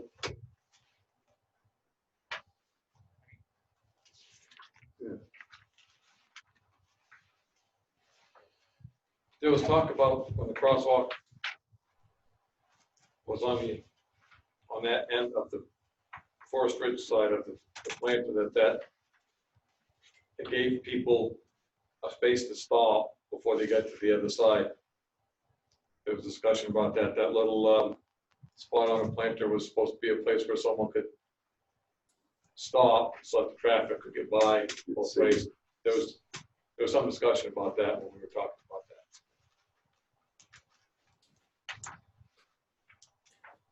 It certainly works at the intersection. Obviously crosswalks can work at intersections, or if they're sort of midway, that gives you a little landing space. But there seems to be a lot of discomfort with that one there. So moving it to the intersection is not a problem from our perspective. How far does the DOT right of way go 50 Um, feet. for one, for 112? I think it's 50 feet from The somewhere. road that's centered in the middle of the right of way. So Is that's- the bike path in the middle of the right of way? No, the bike paths are most of the private land, with an easement from the previous owner of this property they're buying. Well, that's why I'm just double checking. Yeah. There was an easement from, My suggestion is we ask, and they've already agreed, to move it down to connect the two ends of the bike path. Correct. If they run into a DOT issue, I mean, they're gonna come back to us and ask for a slight adjustment, and I don't see us saying, no, you can't. I mean, if the DOT says no, but I mean, there's two ends of a bike path coming on with no crosswalk. I would think the DOT would want it, even require it. They can make their own footpath for the hotel around the stormwater management to get to that end of the bike path and then cross over. They have enough real estate there to maintain their own little sidewalk. I mean, people are gonna walk down that side of the road to get onto the, go to the crosswalk. And some people, if they're going to the common man, they're gonna run across the road without any crosswalk. We're not gonna control the whole world here, but I just think that moving that crosswalk down to where it makes sense, at that connection, they've agreed to, the homeowners have asked for it. Let's just put that in and move on. if you're with OJ, she told me they showed this crosswalk coming out. It's off the Tom Ann's property. You can't walk there, it's all growing up with shrubs. You're gonna have to I'm walk not down sure, I'm parallel. not sure that where the line is on this. It looks, on this map, it looks like Right at the they're end of the- landing on their own property. But maybe they're not, but But it shows come about by the end of the sign, the other side. I see. I You just. can't go through that property, it's all brambles, pucker brush, and everything else in there. Right. I don't think it is an issue.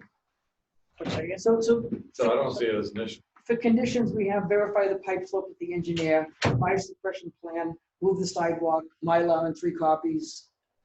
That's all I have, those 4 things. About the bond, a bond. Yeah, the bond. We should.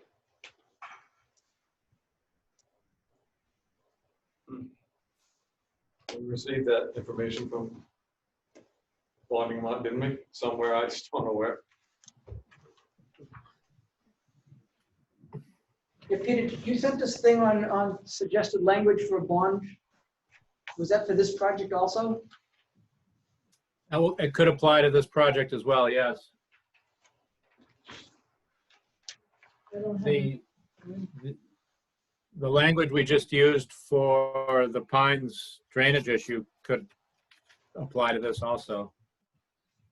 Okay, and it would just be a performance bond to build to the specs. Obviously, maintenance and operational thing going on in the future. So when they're done building, they apply to the planning board to release the bond.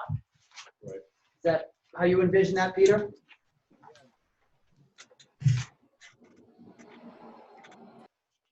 To you. Looking at something. This is the first time we've done it. Do we have an amount from the engineer? Yes, that was submitted. Was that right? It was submitted. Yeah, I thought it was submitted. Yep. It was submitted. I've seen it, I just don't, it's in, $1.5 million site work. because it was revised on one time. Hey, Ray, do you know what the raise meter? I don't recall what the number was, and I'm looking for the information here. You're looking for the information too? So much I information. know, well, it's all It's piled in up here. there. I don't know where it is. It is in here.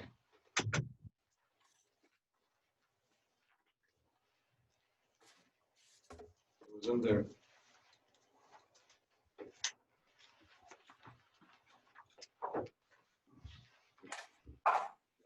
Yeah, the total amount is 1.578 million.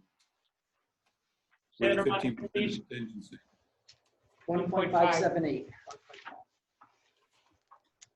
Does that include a contingency? Does 15%. Okay.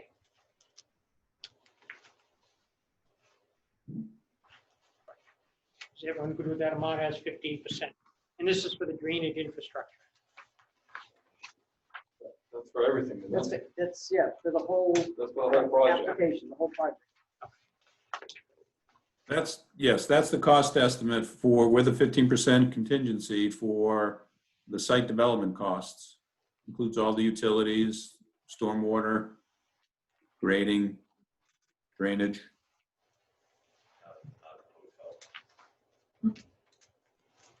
What's that? Right. All the infrastructure. So are we going to use the same wording the same language? I would suggest it. Yeah.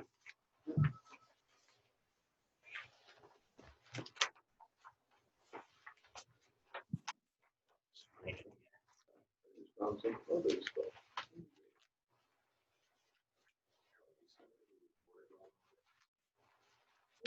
1 hour, 36 minutes. 25 seconds.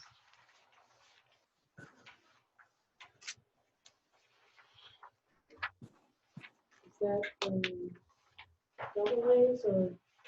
I don't know.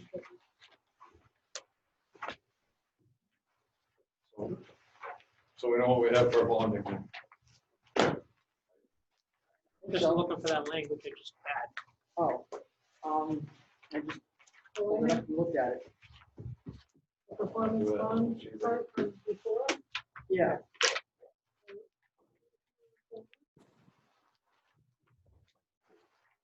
Got it.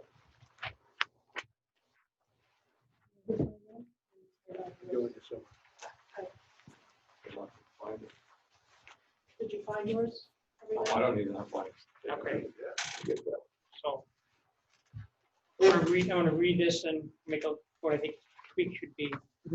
Owner/applicant shall provide bonding which is payable to the town for all on-site improvements, i.e. the construction of drainage and all associated site work. Okay. In order to ensure that the owner applicant will complete all site work in accordance with the plans,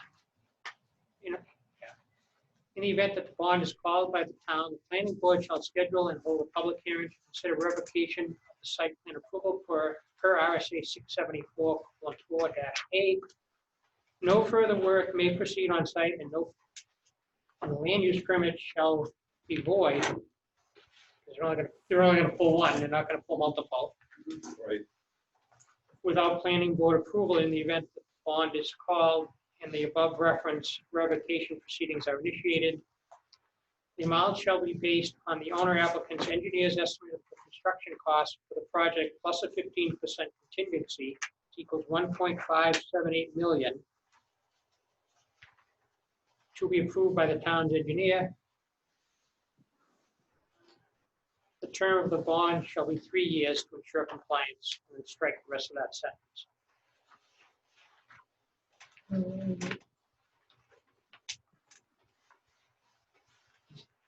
we just say the amount shall be 1.578 million? Excuse me if I could interrupt. Yeah. I just want to confirm that number. Bill, what was the date on the latest cost estimate? That might not have been the latest one. The one I'm looking at is December 16th. Yeah, we did update that. I think that there's an update from that one. Yeah, let me.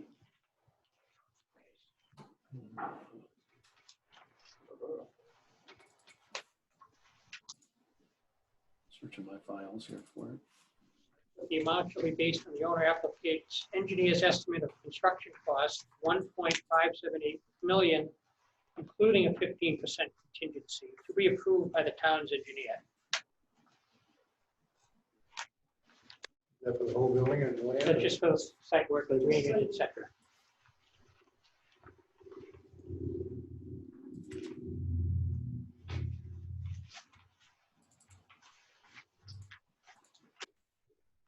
Everyone good with that?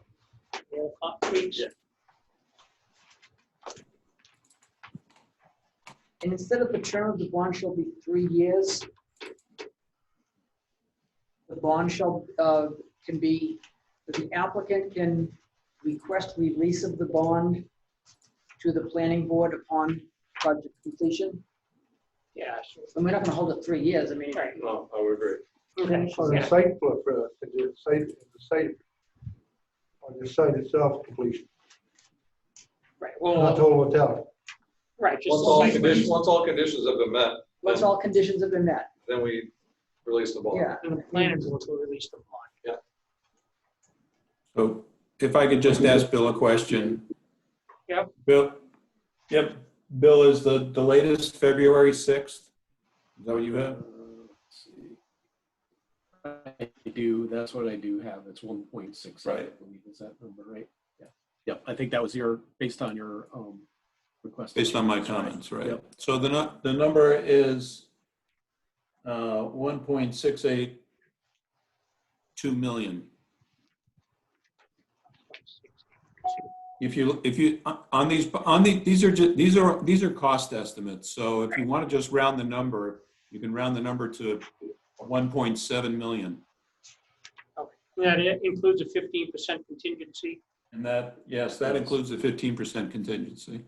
So I would just round all these performance bonds just to the nearest 1,000 or nearest 5,000. Round it up. So 1.7 million. So just call it 1.7 million. Okay, so the amount shall be based on the owner applicant's engineer's estimate of 1.7 million, which includes a 15% contingency to be approved by the town's engineer. Hasn't he approved it by? Okay, well, I didn't know if you had to tweak it again, that's why I'm, No, we're all set with the estimate. okay, so strike that.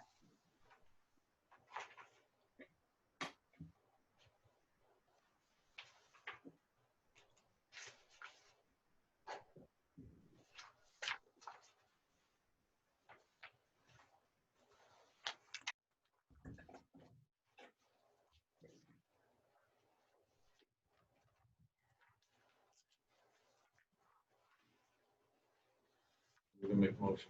Okay, anyone else have anything else? All right, so the 4 conditions, Mylar and 3 sets of plans, the updates. Crosswalk to connect the 2 paths. Water storage for fire suppression. Sewer capacity to final review.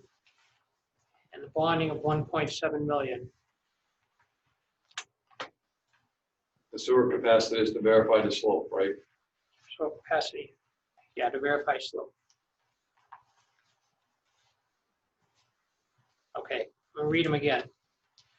So we need a Mylar and 3 sets of plans with all the updates.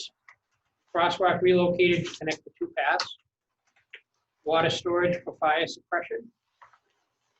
Sewer capacity final review for the slopes, to verify the slopes. Sewer capacity final review to verify the slopes. And a bond of 1.7 million. Is there a motion to approve those 4 conditions? I'll make a motion. Is there a second? Second. All in favor, signify by saying aye. Aye. Anyone opposed? That motion carries. Okay. Thank you all.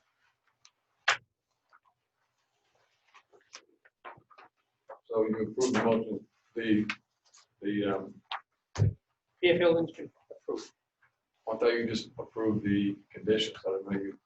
No, the motion was to approve with those Oh, conditions. approve with, I didn't hear the with, I'm sorry. I'm okay with that. It's great. Thank you very much, everybody. Thanks, Bill. Thank you. Too conceptual. Let's do Kevin and Laura Greery, 32 Parker Road in New Hampshire. Are you here? They here still? I don't see Michaela. Which one are we on now? The conceptual, Yeah, he's walking around doing the items first. I have him second I could just throw out the stuff. on the agenda. The Aries is enough, it's way in the end. Blue thing, because they're. Yeah. Things and permits and before. Thing on the end of what we're looking for? Yeah, 2 things on the end. Yeah, okay, sorry, forget it. Yeah. There'll be something in front of that. In front of that. Special review. That's it. Okay.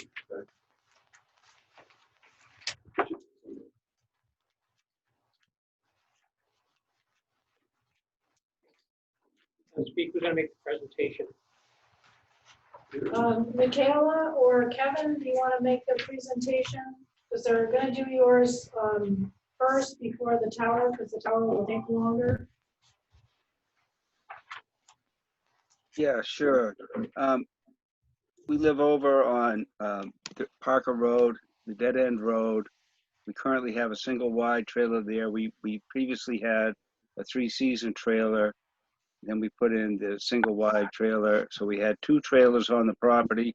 One collapsed over the winter, and now we would like to we had that trailer removed. We'd like to put a double wide in to help facilitate our handicap needs, etc. So you want to replace the Hello? 3-seater? Yes? Hello? This is Laura Briere. I had sent some plans. There's a 3-page plan that shows originally what we had. It's listed as the plot layout. I think it's part of the package that I gave Is this the them. second to the last sheet of the package, it looks like? Right, there's a first page says old model, 32 Parker Road in the upper left-hand corner. One of the blue ones, or is it? No, it's in the white package. And it's Oh, pictures? actually the 3rd page. Or I put them all together with some other maps. So it's this one here? Yeah. Oh. It says old model up in the top left in 32 Parker Road. Yep. So that's the original of what we had. You'll see the 3-season trailer is parallel to Parker Road. And then that was installed in approximately 2001. And then in 2006, we put in the single wide mobile home that is 56 by 14, and that's perpendicular. And then what happened is in approximately spring of 2019, the 3-season trailer, the roof collapsed as it was a flat roof and it just gave way. So what we're looking to do is replace where the 3-season was, which is parallel to Parker Road, with a double wide. Okay. So what's proposed is quite a bit larger than what was there. Yes, it is. Handicap accessibility asks for 5 feet in all areas so that one can turn, which means that things are a little bit larger than what non-handicap is to maneuver. Paul? This is a non-conforming use. So as I see it, that this probably should go to the ZBA because it would need a variance or a special exception to be able to have. Yes. So. Yes. Right, so what we were asking, I mean, the reason we were coming to you for the conceptual is because we didn't know how you would view whether this was grandfathered or not. You know, the zoning took place in 1986, and I'm not sure that this went through a process to put the 2, because one was a 3-season and you didn't really need a permit for a 3-season, but they were living in it year round. So it's, you know, it's kind of gray, mushy gray area. But it was taxed. It wasn't taxed at one point, and then it was taxed. So It was.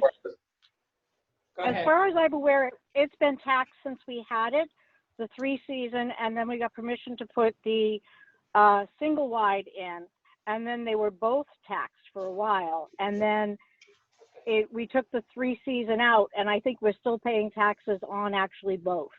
Okay, that's something that's put the town assessor, no, it has nothing to do with It's us. still a non-conforming use. It's bigger than it was, being asked to be replaced as bigger, and I understand all that. And there's probably more latitude with respect to helping the applicant out underneath the ZBA due to handicap accessibility stuff than there is at the planning board. You know, Okay. I mean, we've allowed, you know, That's we've allowed the 2 mobile homes to exist on the same lot. I mean, together. Right.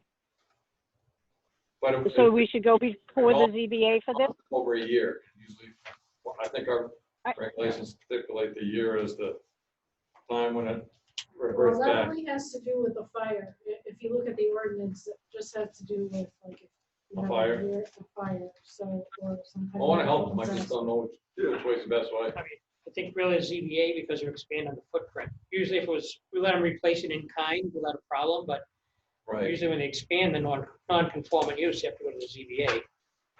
Okay, well, we just, Okay. we wanted to make sure we were in the Yeah. correct venue, so that's partly why we were coming to discuss it with you. That's fine. Because it's not a clear cut thing, so. I think they can plead their case a lot better to the ZBA personally. Well, there is a statute that is very, very helpful for handicap accessibility that the ZBA can use, so. Okay, so then we'll just, I got a question. yeah, Another way. On this extra apartment you can have a lot. How many square foot do you have for an ancillary apartment? The single wide trailer is 746 square feet. And the other one is whatever, it's actually 27 and a half times 60. So one will become the main house, one will be, the smaller single wide will become the accessory dwelling unit. I was trying to figure out for a primary residence and accessory building. Like the, It's a detached accessory building, non-attached. we Has to be it at least- doesn't really work, because it's not part of an accessory A common building, it's use. not part of a garage, it's not part of a barn. There's two There's structures. two structures here, so Right. It's not ancillary to the common use. I the think. primary No, use. and it's bigger. At this point, the single wide is not part of anything at the moment. Depending on finances, but COVID has thrown a couple of wrenches into that. There is a thought process. It's just not sure if it's financially feasible to make the single wide a single wide and a storage area. One of the things we're very short of when it comes to handicap equipment is storage. The stuff takes up a lot of room. So we're not quite sure financially if we can swing that. We know we can't swing it right now, but hopefully down the road, we would be taking the single wide and making it a larger roof so it becomes a storage room off the side. Michaela's bike itself takes up about a 7x7 footprint. So we are running out of storage room. Okay, so. Is everyone in agreement that seats go to the ZBA? Yes. Yeah. No? Okay, yeah, so I think, probably get with Carol, she'll walk you through the process. Yeah, we can. Okay. That'll be- All right, Carol? Thank you, Okay, folks. That's good, then we have direction, that's good. Okay, then I thank you all for your time in helping us and directing us to the zoning board. Thank you. So the next one is. Thank you. Do we want to give all this back to you so you don't have to make all the copies for the zoning board? Yeah. Oh. Yeah, they did. All right, so next, I'm going to recuse myself. I believe I may have a conflict. It's just the conceptual. Correct. Okay. Correct. Just the, I mean, that's, see, the laws that talk about conflict specifically say that it's for judicial decisions, that conceptuals, you don't have to, it's not. I'll stick around. So. Okay, so I have to call Ivan, because Ivan is our. He's our expert. Oh, okay. And Ivan is at the hospital with his father-in-law, so. We have a company in line waiting for I'm gonna call All him right, so I'm right just going to now. read, He's I'm just going to gonna- read okay. this, we call him conceptual, SBR 2020-4 M117 lot 005, on Land Green DBA Greenside Inc. LLC, Green Mountain Realty Inc. for application Green Mountain Communications Inc. Request for 120-foot tall monopole tile with a 40 by 40 by 38 by 52 by 4 inch fence compound in the general use GU district on property owned by Don Landry, DBA Greenside Inc. LLC. Request for a conceptual site plan review application for a proposed telecommunications facility under land use plan ordinance article 6-A, telecommunications equipment and facilities to be filed by agent Green Mountain Realty Inc. Contact Victor R. Druin, 702 Riverwood Drive, Pembroke, New Hampshire, 01949. Applicant Green Mountain Communications Inc. Victor Druin, President, 702 Riverwood Drive, Pembroke, New Hampshire, 03275. Consultant Audra A&D Plume Environmental LLC, 34 Centennial Drive, Webster, New Hampshire, 03301. Property owner Don Landry, DBA Greenside Link LLC, PO Box 53, Lincoln, New Hampshire, 03251. Proposed project includes a 120-foot tall monopole tower with a 40 by 40 by 38 by 52 by 4 inch fence compound. The compound will be within a parking lot of a landscaping business adjacent to a building located at 749 US 3, tax map 123, lot 20. The structures will be in the GU, general use GU district. Property is owned by Greenside Inc. LLC. All right. Before we begin, again, I'm not going to recuse myself because it's just a conceptual, but I want to make it clear before you start your presentation that I am one of the owners of the Whales Tail Water Park, and we have a signed land lease with Vertec Communication for the same FirstNet / AT&T monopole cell tower on our piece of land. They've not made any formal application to the town yet, but the land lease exists, and I will have to be recusing myself from the deliberations of the planning board, but I will sit here for the conceptual. Let me ask you, have one of your colleagues stand in for you? I don't believe that's the way it works. Yeah, it is. It is. You have to choose another selectman to represent. Gentlemen, then I'll have someone here to sit on the deliberation. Okay, go ahead. David? Hello? Okay, my name is John Springer. I'm an attorney from Portsmouth. And I'm assuming the words "go ahead" I just heard were directed to me, right? Sure. Thank Yeah. you. Okay. I'm joined by Peter Cook, who is the project manager. I'm here on behalf of Green Mountain Communications. And I just want to follow up on that conflict of interest issue briefly, because it's hard to hear, and sometimes I heard what was said, I couldn't tell who was speaking. And so I guess my question would be, we're fine with whoever was speaking, and I mean no disrespect when I say that, obviously. Whoever was speaking sitting in on the conceptual, but just I'm not quite sure which board member said he has that potential conflict. Can I have the name just out of? O.J. Robinson. O.J. Robinson. Okay. Thank you. Thank you very much. Yeah, I'm the selectmen's Okay. representative on the board. All right. Thank you very much. And I'm just making a note. John, before you go forward, Jim, do you have a conflict as well? I have a possible conflict, so I'm going to recuse myself as well. So John, the chairman of the board, Jim Spanos, also has a conflict. All And right. he's going to be recusing himself after the conceptual. Spanos, S-P-A-N-O-S. Thank you, Peter. So you guys will have enough board members to fill in at the next meeting, I assume. You've got enough alternates? Jim? We should be okay. It should be okay with a quorum. OJ, Peter, I don't know if you heard, but OJ is going to discuss it with the Board of Selectmen, and they're going to appoint another sit-in for him.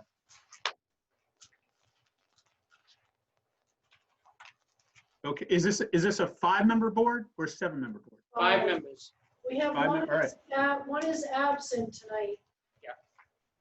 All right. Okay, well, thank you for letting us know that. The property is at 749 US Route 3. It's about an acre in size.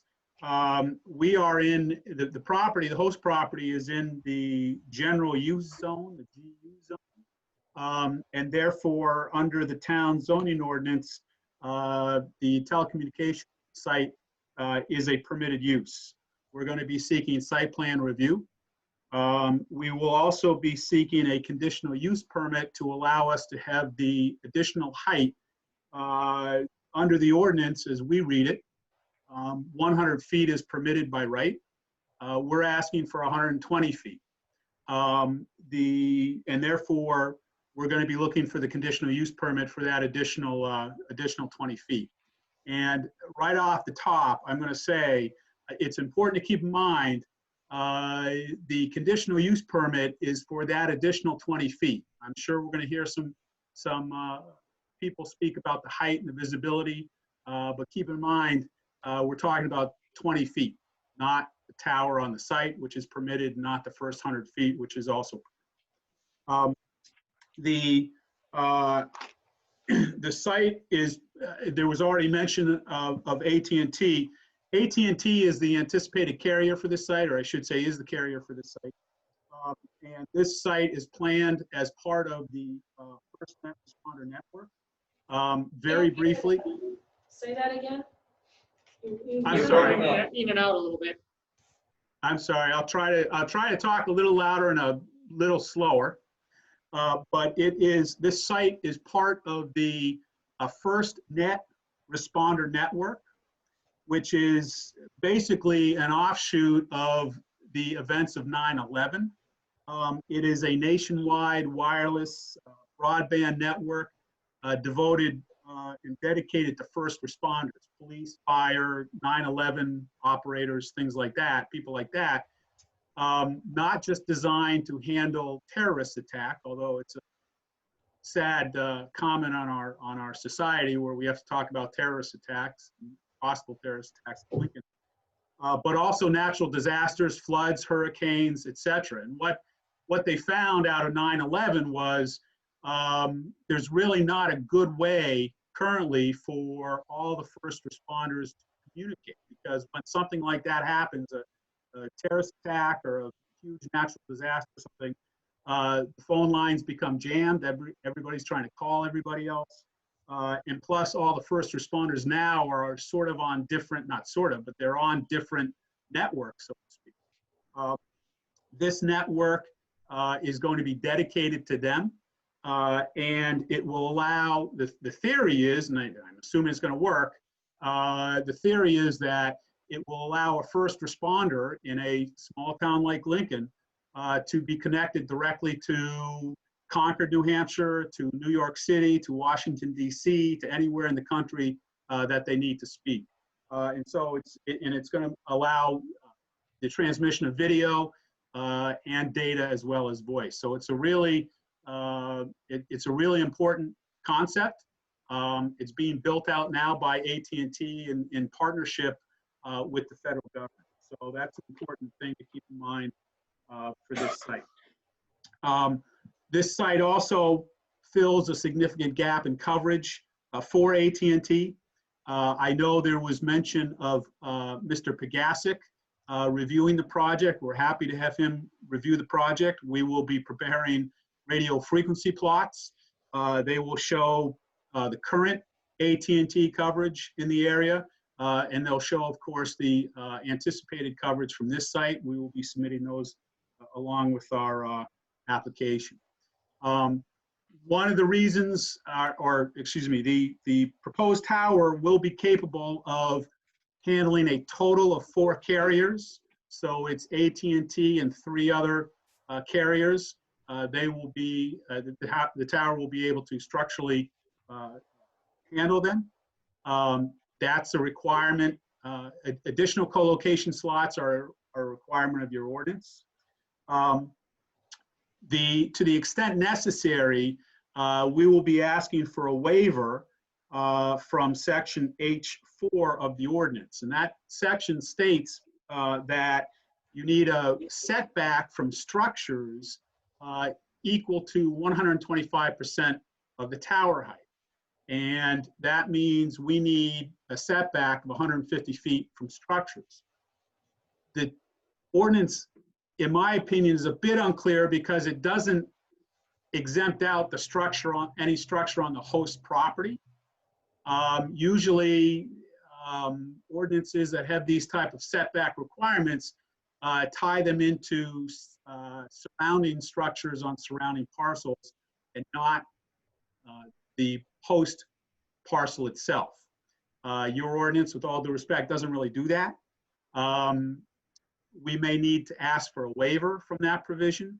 Obviously, the landowner is on board with this project. I would also note that these towers have an outstanding safety requirement, or safety record, I should say. If you remember the ice storm of a number of years ago, I was down the Seacoast area at that time. We lost everything except cell phone. Cell phone towers were the only thing that stayed up. And so these towers are safe, and we would be asking, to the extent necessary, for a waiver from that requirement. So I'm putting that on your radar screen right now. The other, I think, big issue for a conceptual is the idea of doing a balloon test. The balloon test, you may know, but if anybody's listening, I'll go over briefly. A balloon test is when a big red weather balloon, quite literally, is floated on site where the tower is proposed to be. And then a crew goes out and takes pictures from various vantage points around town. And then they superimpose the proposed tower with antennas in place of the balloon. And so the balloon test, it's also a visual study or visual report, will give you a good idea of the visual impact, if any, of this proposed site on surrounding areas. I know Mr. Cook had raised this issue in an email, but one of the things we'd be looking for from the board is if there are any particular vantage points or viewpoints in town that you would like us to take pictures from, we can do that. We would prefer to do the balloon test sooner rather than later, and submit that if possible with the application. And so if you have ideas about where you would like us to take pictures from, we'll be happy to do that. Obviously, we can't go on private property unless the private property owner gives us their permission, but our experience has been these visual studies are accurate and work well even if we just stay on public roads and public pieces of property, etc. And so I think that's about it in terms of conceptual presentation. I know this has been a long meeting and I don't want to get into any more nuts and bolts, but I'm happy to answer any questions you have and also talk to you about, the issues I've raised. Carol? I did talk to Ivan. He's on another Zoom meeting right now. But Ivan wanted to make sure that if you talked about the balloon test, that you had actually two balloons, one at the height of 100 feet and the other one at the height of 120 feet, the size of the tower, so that that you can see the comparison between what it would be if it were compliant with our ordinance and what the difference would be with the additional 20 feet. We can do that. So that was the only thing that he wanted to make sure that I said at this conception. Okay. Sam, Paul?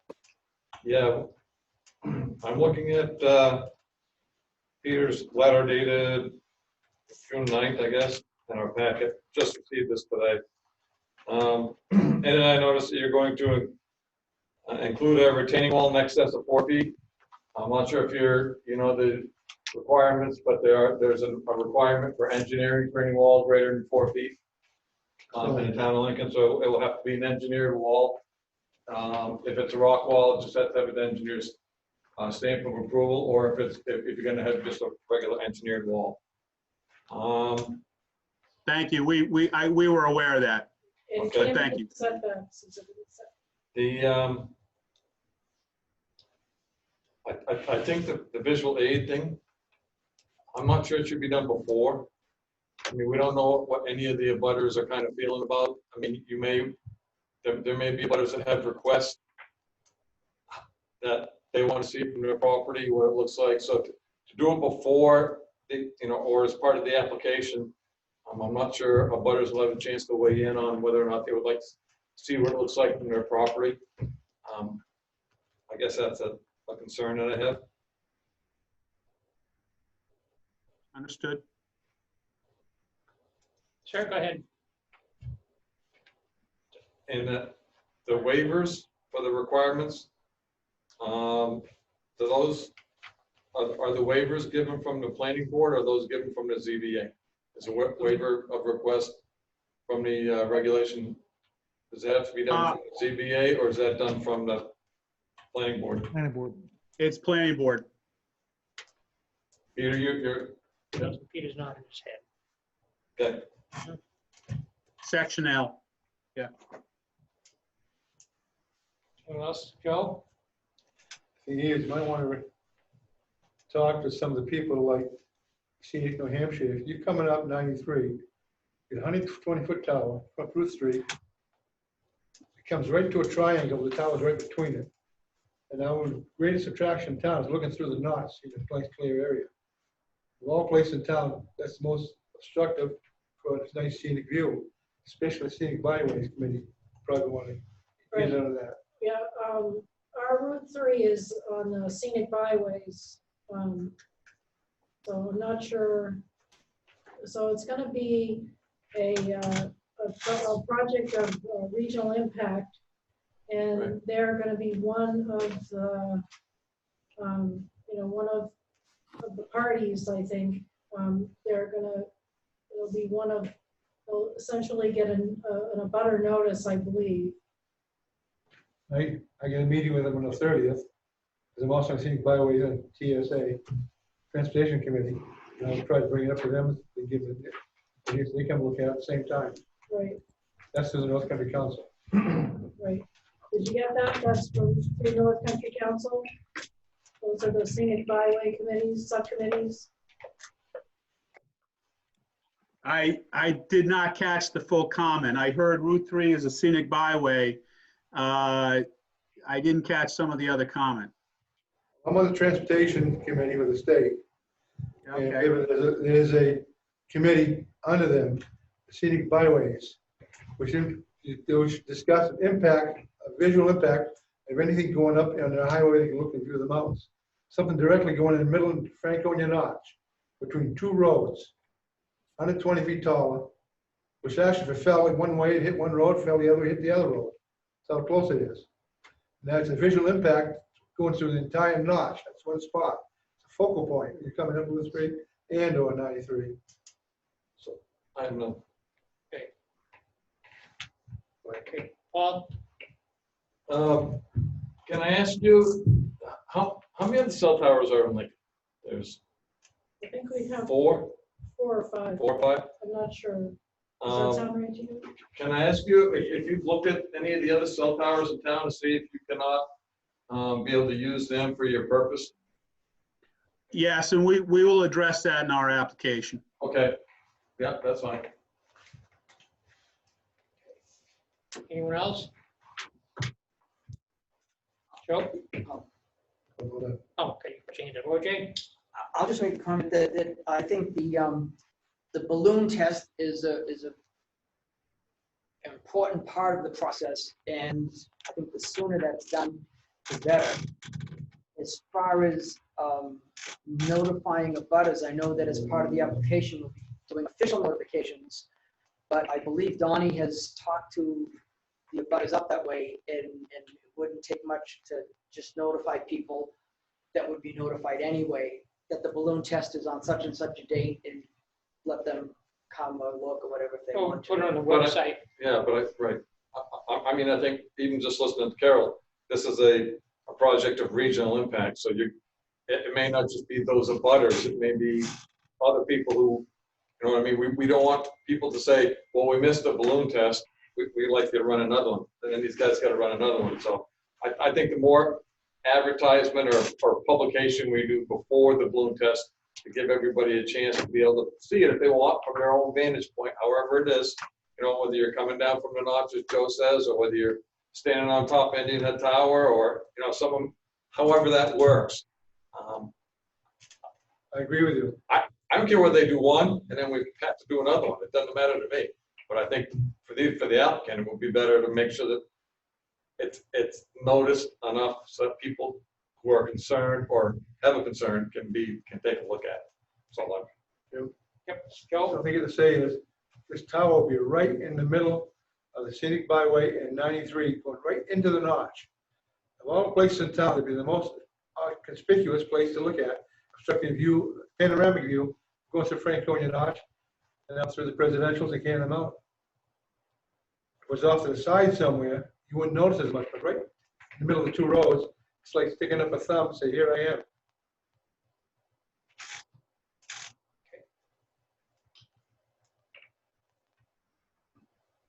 Carol, will we have comments from the gentleman who can't be here tonight? What's his name? Ivan, pertaining to this prior to, I gotta tell you, I am not happy with the fact that we continue to get submissions of applications, and I know your business. So we need to straighten this out about when we're getting material so we have time to read it before we get here. And it's not you, it's the people who are sending you the stuff. And this board needs to give direction to that. And this is an important application. And we need to make sure that we're taking information prior so that we're not all, I mean, I'm sure by the time we're done, it's probably board this part, who knows? But you know, we need to have this in time and fashion.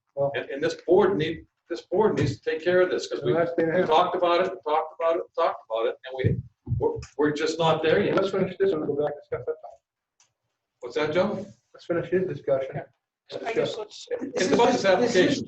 It's not an application. I mean, it's about this It's project. just a conceptual. So I think if the meetings are on Wednesday, I think, sir, if you could get all your paperwork into us by Friday before the meeting, that would be helpful. Well, I think. It needs to be the Wednesday. Yeah. The Wednesday before we discuss.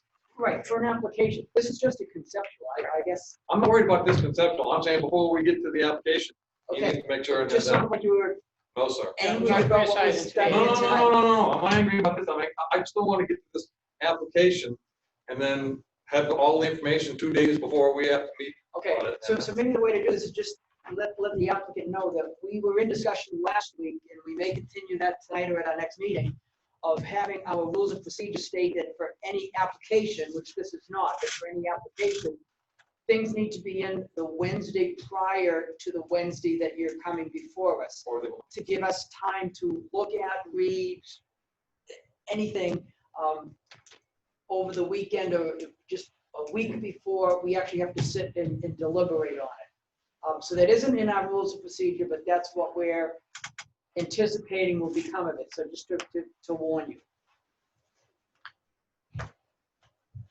Can I say something? Yeah, go ahead.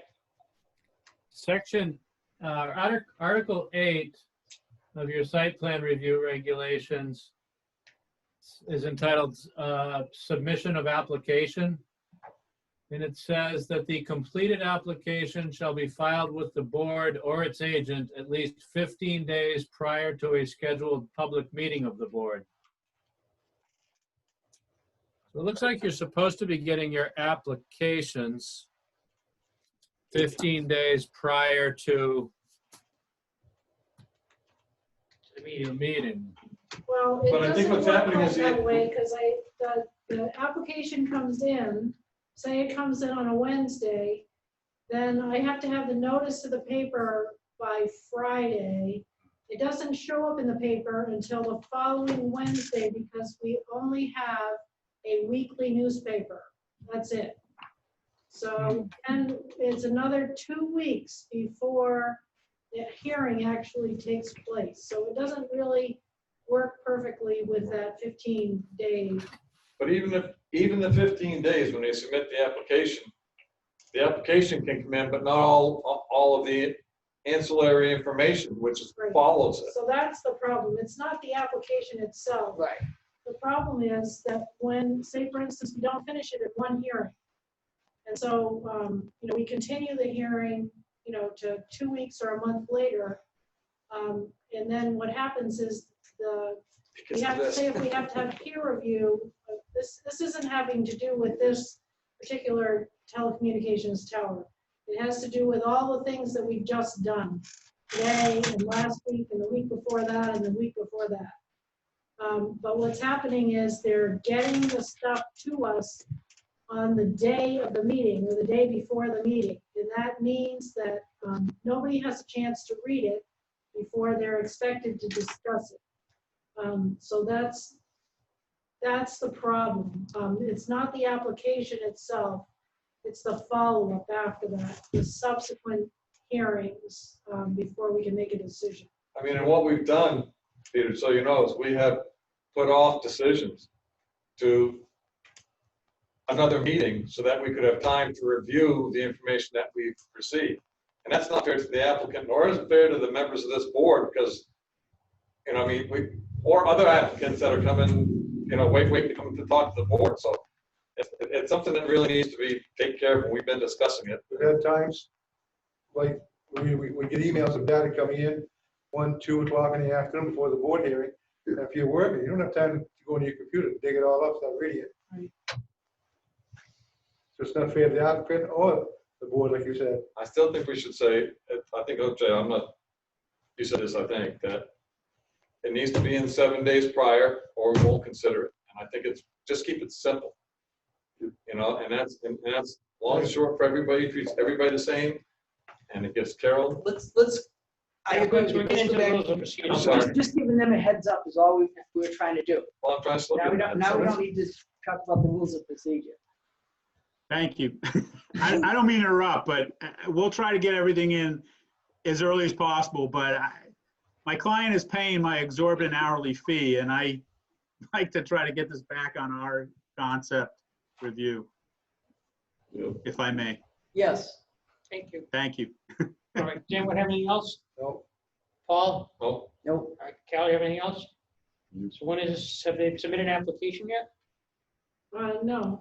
No, we're still working on it. And if I may, can I just make one point? Under RSA 12K, we need to give notice, and I think it's in your ordinance too. We need to give notice to every community within 20 miles. Right, regional impact.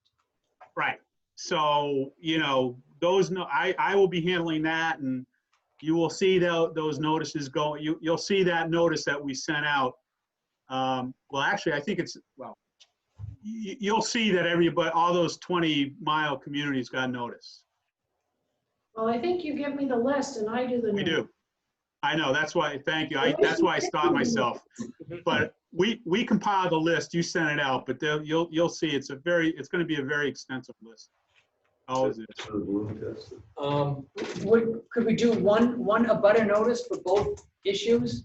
In other words, you make your application, we send out an abutter notice for the application, but also announce the date of the balloon test, which could take place prior to when the application gets heard by us. That make sense? Yeah. Everybody gets noticed? Yep. Alleviates your concern, but abutters can see the balloon test before the hearing. If that's, sure. If that's the way the board wishes to handle it, fine. Yep, we can do that. Well, I mean, that satisfies your request of having the balloon test prior to the hearing, correct? Yep. And for clarification on the application, is the applicant responsible for providing all the information enough for every board member? Yes. Do they know that? No. Okay, so they need to know. They go when they get their application in. I'm just saying, I'm trying to give them as much advance notice as I can. No, I appreciate it. I'm not sure I understand the question. Is that going to how many copies of everything we have to submit? Yes. How many would you like? Well, it's probably gonna be 15 because now we have Ivan. And so 15 sets. And then I also need everything digitally. So paper and digitally. Okay, and the plan, Some people are better with the digital, but they have problem reading their plans on their teeny tiny computers. Other people, most of the people here prefer paper. so do I. So do I. On the plan sets, do you want 8.5 by 11? Do you want a big set, 2 feet by 3 feet? What would your desire on that? Need to be visible. Bigger sets. Okay, probably the bigger sets because we just did 2 things before you, and I printed them out on 11 by 17, and we can't really read them. We have elderly eyes. Okay.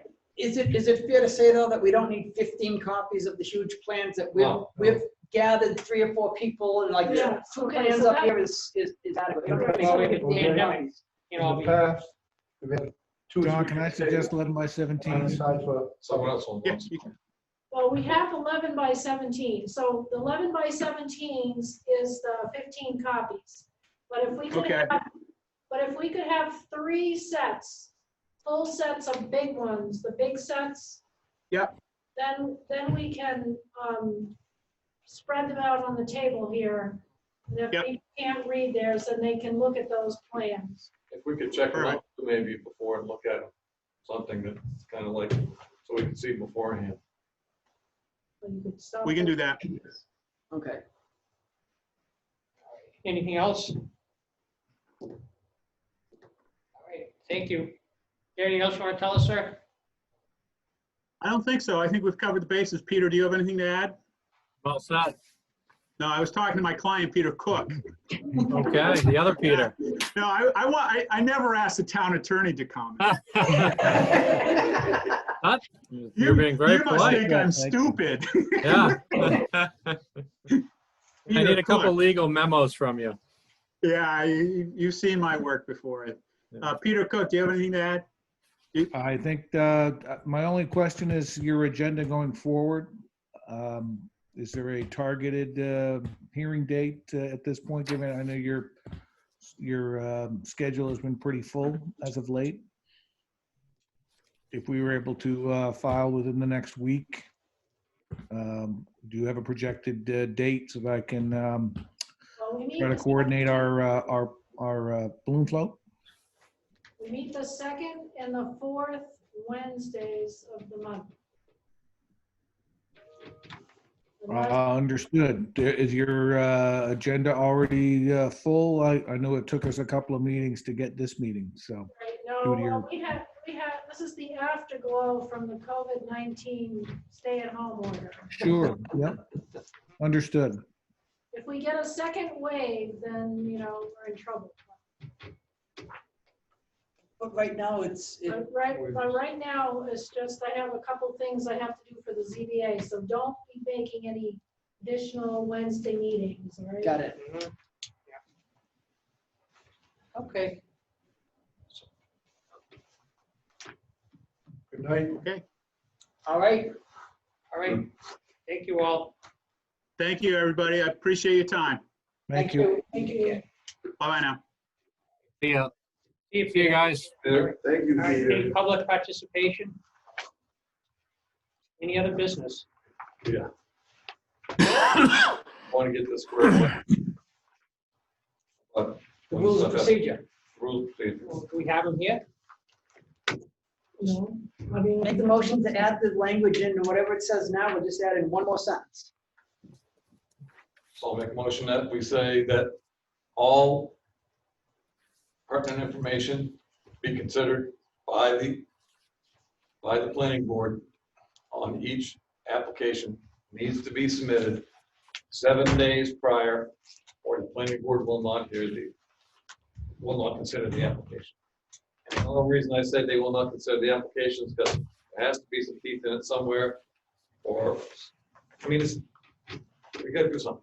There's an emergency. we If can someone else has some other ideas. Right, I mean, if it's something, we can always use that discussion to Waive waive some it. emergency. Paul's got I've been saying this for a long time, too. I agree with him. Yeah, we just get inundated like an hour before the meeting, with paperwork. And it's gonna be in 7 days. If it's not, and Carol can't keep continuing ranting to that. For all the reasons, it's all, We all agree. Let me just ask, should we say we won't consider the application or we won't consider any material submitted after that? In other well, words, says, we the can only still reason I say the consider. application though is because if we say consider any materials after that is, so then we're gonna be arguing about, well, I know I'm here and I've got this information. Are you gonna, why don't we just do it We tonight? won't consider it. Right, we can just, No. Ron, you wanna say something? So we had a discussion with Ray Clover about peer review. And there's been some issues getting stuff late and everything. So we kind of discussed, at the close of a meeting and there's questions to be answered from peer review, the applicant gets a week to get the requested information for peer review to Ray Clover. He gets 15 business days, 2 weeks, to work with that engineer to resolve all those issues. But then that gets to Carol and out to the board, whatever board it is, a week prior to the hearing date.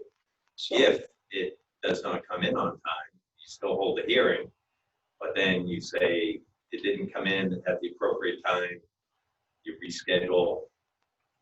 So I mean, I think what you're saying is that really we should also put them out 30 days. We need more information. Like, we've been only putting them out for a week or 2 weeks. Right. I mean, that's a And long it's not time. working. It's And not- so what that whole thing is doing, what's been happening That's is whole application because for you. things are getting bottlenecked, because information's coming in late. Carol's tied up, making copies and everything. So even the simplest application isn't getting a chance to get looked at because of all these late submissions, and it's just creating a bottleneck. So just, what we had discussed there. So we should, we should try to continue the hearings for 30 days instead of 2 weeks. Well, could we change some of this? And I don't know, I'm not trying to put anyone out of a job here, but there's only one board, obviously, there's one Carol. But It's 2 boards. 2 boards. Could we hire or try and staff with additional engineers to be able to review the plans? So that maybe Ray's looking at one set of plans, or maybe we have another applicant, and I mean, because the turnover time for him is tougher, it's not, we'll do it all the time, maybe Ray's the first go-to guy, but if we have another application, that way the applicant's not waiting so long. But see, And I I mean- still have to do it. I still have to marshal all that information. Even if I had 2 engineers, I'd still have to take it in, marshal it to engineer number 1, take it in, marshal it to engineer number 2, and Is it in the town budget for engineering? But the engineering is paid by the applicant, so that's not a thing.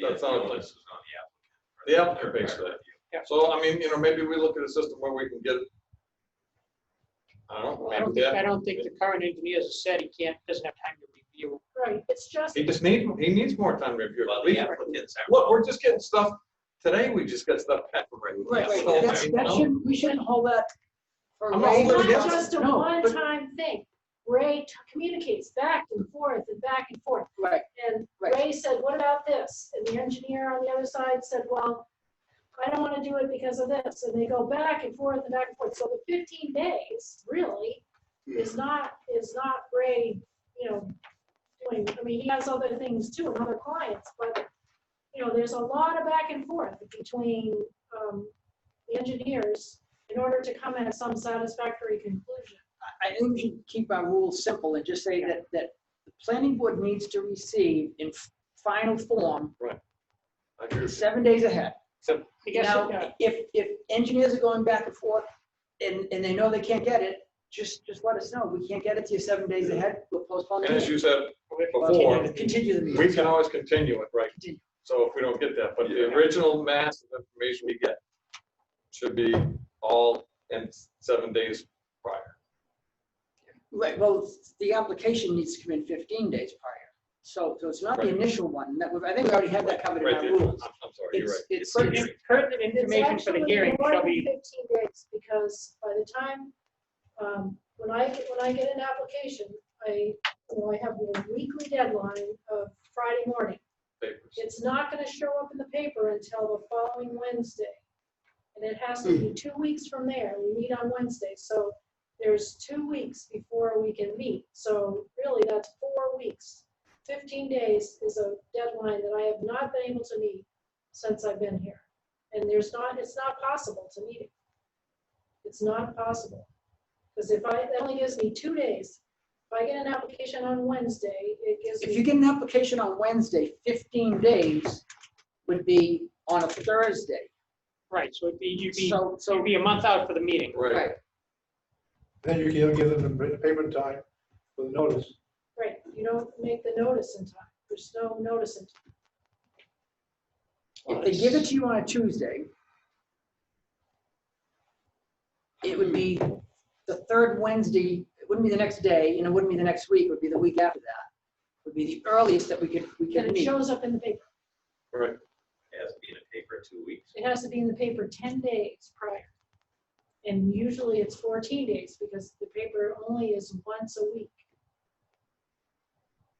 Okay, so we have a 10-day rule on the advertisement, on the notice. That's right. The statutory Okay. requirement. So still, that gives you plenty of time to get ready for a meeting, because no matter what day it comes in, it's not gonna, the meeting's not gonna take place 15 days later. Right, I mean, the other thing is, The problem is She not made most the of- application. The problem is not The the follow-up application. information. It's the follow-up hearings and. Okay, subsequent so and again, again, that goes back that we need to be tougher. They need to provide information, not you. You shouldn't be making 500 copies for everyone like this. It's the applicant's responsibility to do that, not yours. All you need to do is tell them what information, or we need to tell you what they need. That's why conceptual, maybe we need to come back in for more conceptual that says, you need this, you need that, you need this, before you turn your application in, just like tonight, and we tell them. Have we gotten, maybe getting away from the conceptuals was not a great idea, maybe. I mean, that's. Well, that's completely that's up to the optional. We applicant. I don't say can't we've got- require. Yeah, we didn't get away from them. Have we ever said no? No, but maybe, should we do them more? Do we do them all? at once? We don't decide So that. that's in the state statute, what a conceptual is. The applicant can come in or choose not to. Completely Again, optional. I don't think that's the issue. I think the issue, they make the application, they give us the stuff, it's the questions we ask afterwards that requires them to talk to Ray or Yeah. get Right. their engineer to do something. Right. And just have the rule that whatever you want the planning board to look at, you have to supply 7 days ahead. You have to supply, they have. You have to supply it 7 days The ahead. applicant has to supply 7 days. Great. Can I make a suggestion? Yes, love it. I'm looking at the Lincoln Planning Board Rules of Procedure. The set of rules I have in my hand are last revised on June 26, 2013. So I'm not sure if there's a We've more updated recent them version. since What's that? then. We have updated them since then. Yeah, we have Did more- you add anything about submission of written information? If not, we could add a sentence under there's a section entitled Meetings, and we could just add a new numbered paragraph under Meetings that says, "The planning board reserves the right to reject written information provided to the town less than 7 days prior to the meeting." Okay. That way, you can accept it if you want, but you can reject it if you want. So we could add that to your rules of procedure. I'm okay with I that. mean, that's a room for judgment. That's The other thing is, I think like we try to be accommodating to applicants like the Pines, and we have people like Mike Shepard who are pressing us to make a decision, but we're not ready to make a decision. And we continue it for a couple of weeks to give ourselves time to review information that we just received that day. So, and then we also have like Horizons going back and forth with Ray Korber. So I think when we continue an application, we need to sort of say, okay, so we're going to continue this. We have a rule in our rules of procedure that requires you to get information to us 7 days in advance. And before you get information to us, it has to be reviewed by our engineer. So, you know, maybe we should continue this for 30 days instead of 15 days or 45 days instead of 21 days, because let's think about the timeline here. You need to get information to our engineer. He needs time to review it, maybe make comments back to you. You go back to him. We'd like to get everything 7 days before the meeting. So I guess when you continue, maybe just put a little more thought into the timeline so that you can get your information 7 days in advance of the meeting. And finally, Carol, although your ordinance, your site plan review regs, it requires the planning board to begin review of an application within 30 days of submission. If the timing just doesn't work out and the meeting is 32 days or 33 days or 35 days after submission, it's not going to, there's no penalty. Ideally, we'd like to get it scheduled within 30 days of submission, but if it's, again, 32, 34, 35 days, it's not going to be that, it's not going to be a big deal. So don't get too stressed if it's a couple days past that 30-day deadline for scheduling the original application for its first public hearing. But going back to point number one, do we want to amend the rules of procedure to give the planning board the authority to reject written submissions that aren't received at least 7 days prior to the meeting? I make that motion and we do that. Is there a second? I'll second that motion. All in favor? Aye. Okay. Thank you, Peter. Thank you. Okay. So Carol, you and I can work together to make sure we both have the most recent version of the rules of procedure and that we add that provision probably under the meetings category.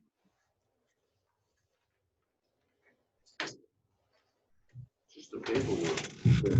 And you need to be tougher on them when they try to make you make copies. Tell them it's up to them. Ron? Doesn't the new fee schedule will start applying? The new fee schedule is in effect. Yeah. Well, I gotta figure, I mean, we have to figure it out, we have to have invoices and all that kind of stuff, we have to figure it out. I know. We haven't What had fee time to schedule is think about this? I know. What's Fee that? schedule you didn't want to weigh in on. Fees? Exactly, that one. We have new fees for subdivisions, site plan reviews, everything related to planning board, anything that she takes. But the applicant's Land use responsible permits. for Land applying. use permits. But What's the that? applicant, What's that? the applicant is responsible for supplying all the information to you in its completed form. It is not your responsibility. I'm just checking this out. They did come 3 times in the past 2 days, so three of the packets, but the stuff today, I made the copies. I know, we got an attorney that submits stuff late. You get it tonight at the meeting, but That was He's looking Dave, something Peter. up. I know it's not listed. No, but by and large, seriously, I mean, I don't know how much This- you make. The Welsh engineer was, they said, do you need copies? I said, yes, I need paper copies. So they came here twice yesterday, once in the morning, once in the afternoon, and I think they came the day before. And then, but today, they did not come with paper copies of all those. That should be another hardcore thing that she doesn't provide. That's gonna be alleviated. If they needed to get it in 7 days ahead of time, there won't be any things coming in at 4 o'clock that she I needs to. hope you're right. print at 6. I hope- Again, we don't have to We accept don't do them. it. Yeah. Don't do it. Or, And or, that gives or you- it gets around quick. Don't Like, touch you it. Yeah, enforce Exactly. this one. And that gives you a reason to not even print anything. Comes in it on Wednesday. It's like, well, they're not gonna look at it, so I'm not gonna print it. Right. Well, what I still will have to print is like the abutters. When Yeah. the abutters send us They're paying emails for or. that. Absolutely, yeah. It's not They're gonna paying be, for that. right. Peter, do you have anything else you want to add? Only that, to Paul's point of maybe retaining a second engineering firm, there was some talk, I was just looking at some prior emails with Ray, about retaining a firm, a different engineering firm called Weston and Sampson. They're a big firm, and they were going to do a site-specific analysis for fire flow, I think at Riverwalk. Yeah, there So- are water people. What's that? There are water people. They're the water people. Okay, so there is, I mean, the town does have a relationship with another engineering firm, Weston and Sampson. I guess if Ray gets bottled up and needs help, we can always call them in to provide advice on these other applications. But I feel like overall Ray's turnaround is usually pretty quick for applications like the Fairfield. Well, he is excellent, I think. I mean, for me, we're in terms of working with me and having suggestions and being prompt and clear, and also very firm with applicants. He doesn't let them walk all over him at all, so. I say, stick with what you know. He's been Oh, giving you indication look, I'm not saying he didn't do a good job, I'm just saying everybody needs a little help sometimes, you know? You get bottled up, you get busy. And We'll cross that bridge if we come to it. I think that's the way to handle it. And I think Peter's just concept of, you know, we can't do everything when the applicant wants it. And I know I'm probably the guiltiest one on this board for that. I like to, you know, move things along and get them off my table. That's how I operate. But I think you're right, Peter, that, you know, we put people off for 30 days, 45 days. That gives them plenty of time to deal with Ray. Ray's never tied up a project, No, that long. you know, because it's always because they want it the next day, and well, we can't do it the next day, but we can always do it within a week, a week from them getting them stuff. I don't see a need to seek out someone else unless there's a specific issue. There was during an application that we had recently, you know, where Ray had the information and hadn't sent it to the board yet. And that's, you know, it was. Well, I think that Ray did not speak up on purpose because he didn't want to get into a tussle in the meeting. There was inaccurate information that was conveyed to this board. Right. And Ray did not speak up, and he probably should have, but he exercised Well, that's what we thank him for, self-restraint. is to tell us the truth and not say, no, it wasn't because of that, it was because of this. And so we all Well, know. it was Because not- it didn't look like that to me. It was not him. It Okay, was well, not him. it certainly didn't sound like that to me. Now, that particular thing, they didn't even answer the questions he had on memorandum number 5. We're already up I to wasn't 6. citing the application. What's that? Well, I'm just saying, memorandums. They didn't answer the question. No, my blood previous- pressure is high just thinking. Instead about of it. talking I about also this didn't- theoretically, if a situation comes up where someone on this board thinks we need to get a new or second engineer because something is pressing, bring it up at that point, but let's not, All right. let's not discuss this anymore. All right, I'm fine. Okay. Carol, I'm leaving. All right, does anyone have anything else? Motion to adjourn. Second. All in favor? Aye. If people want to leave these for Carol.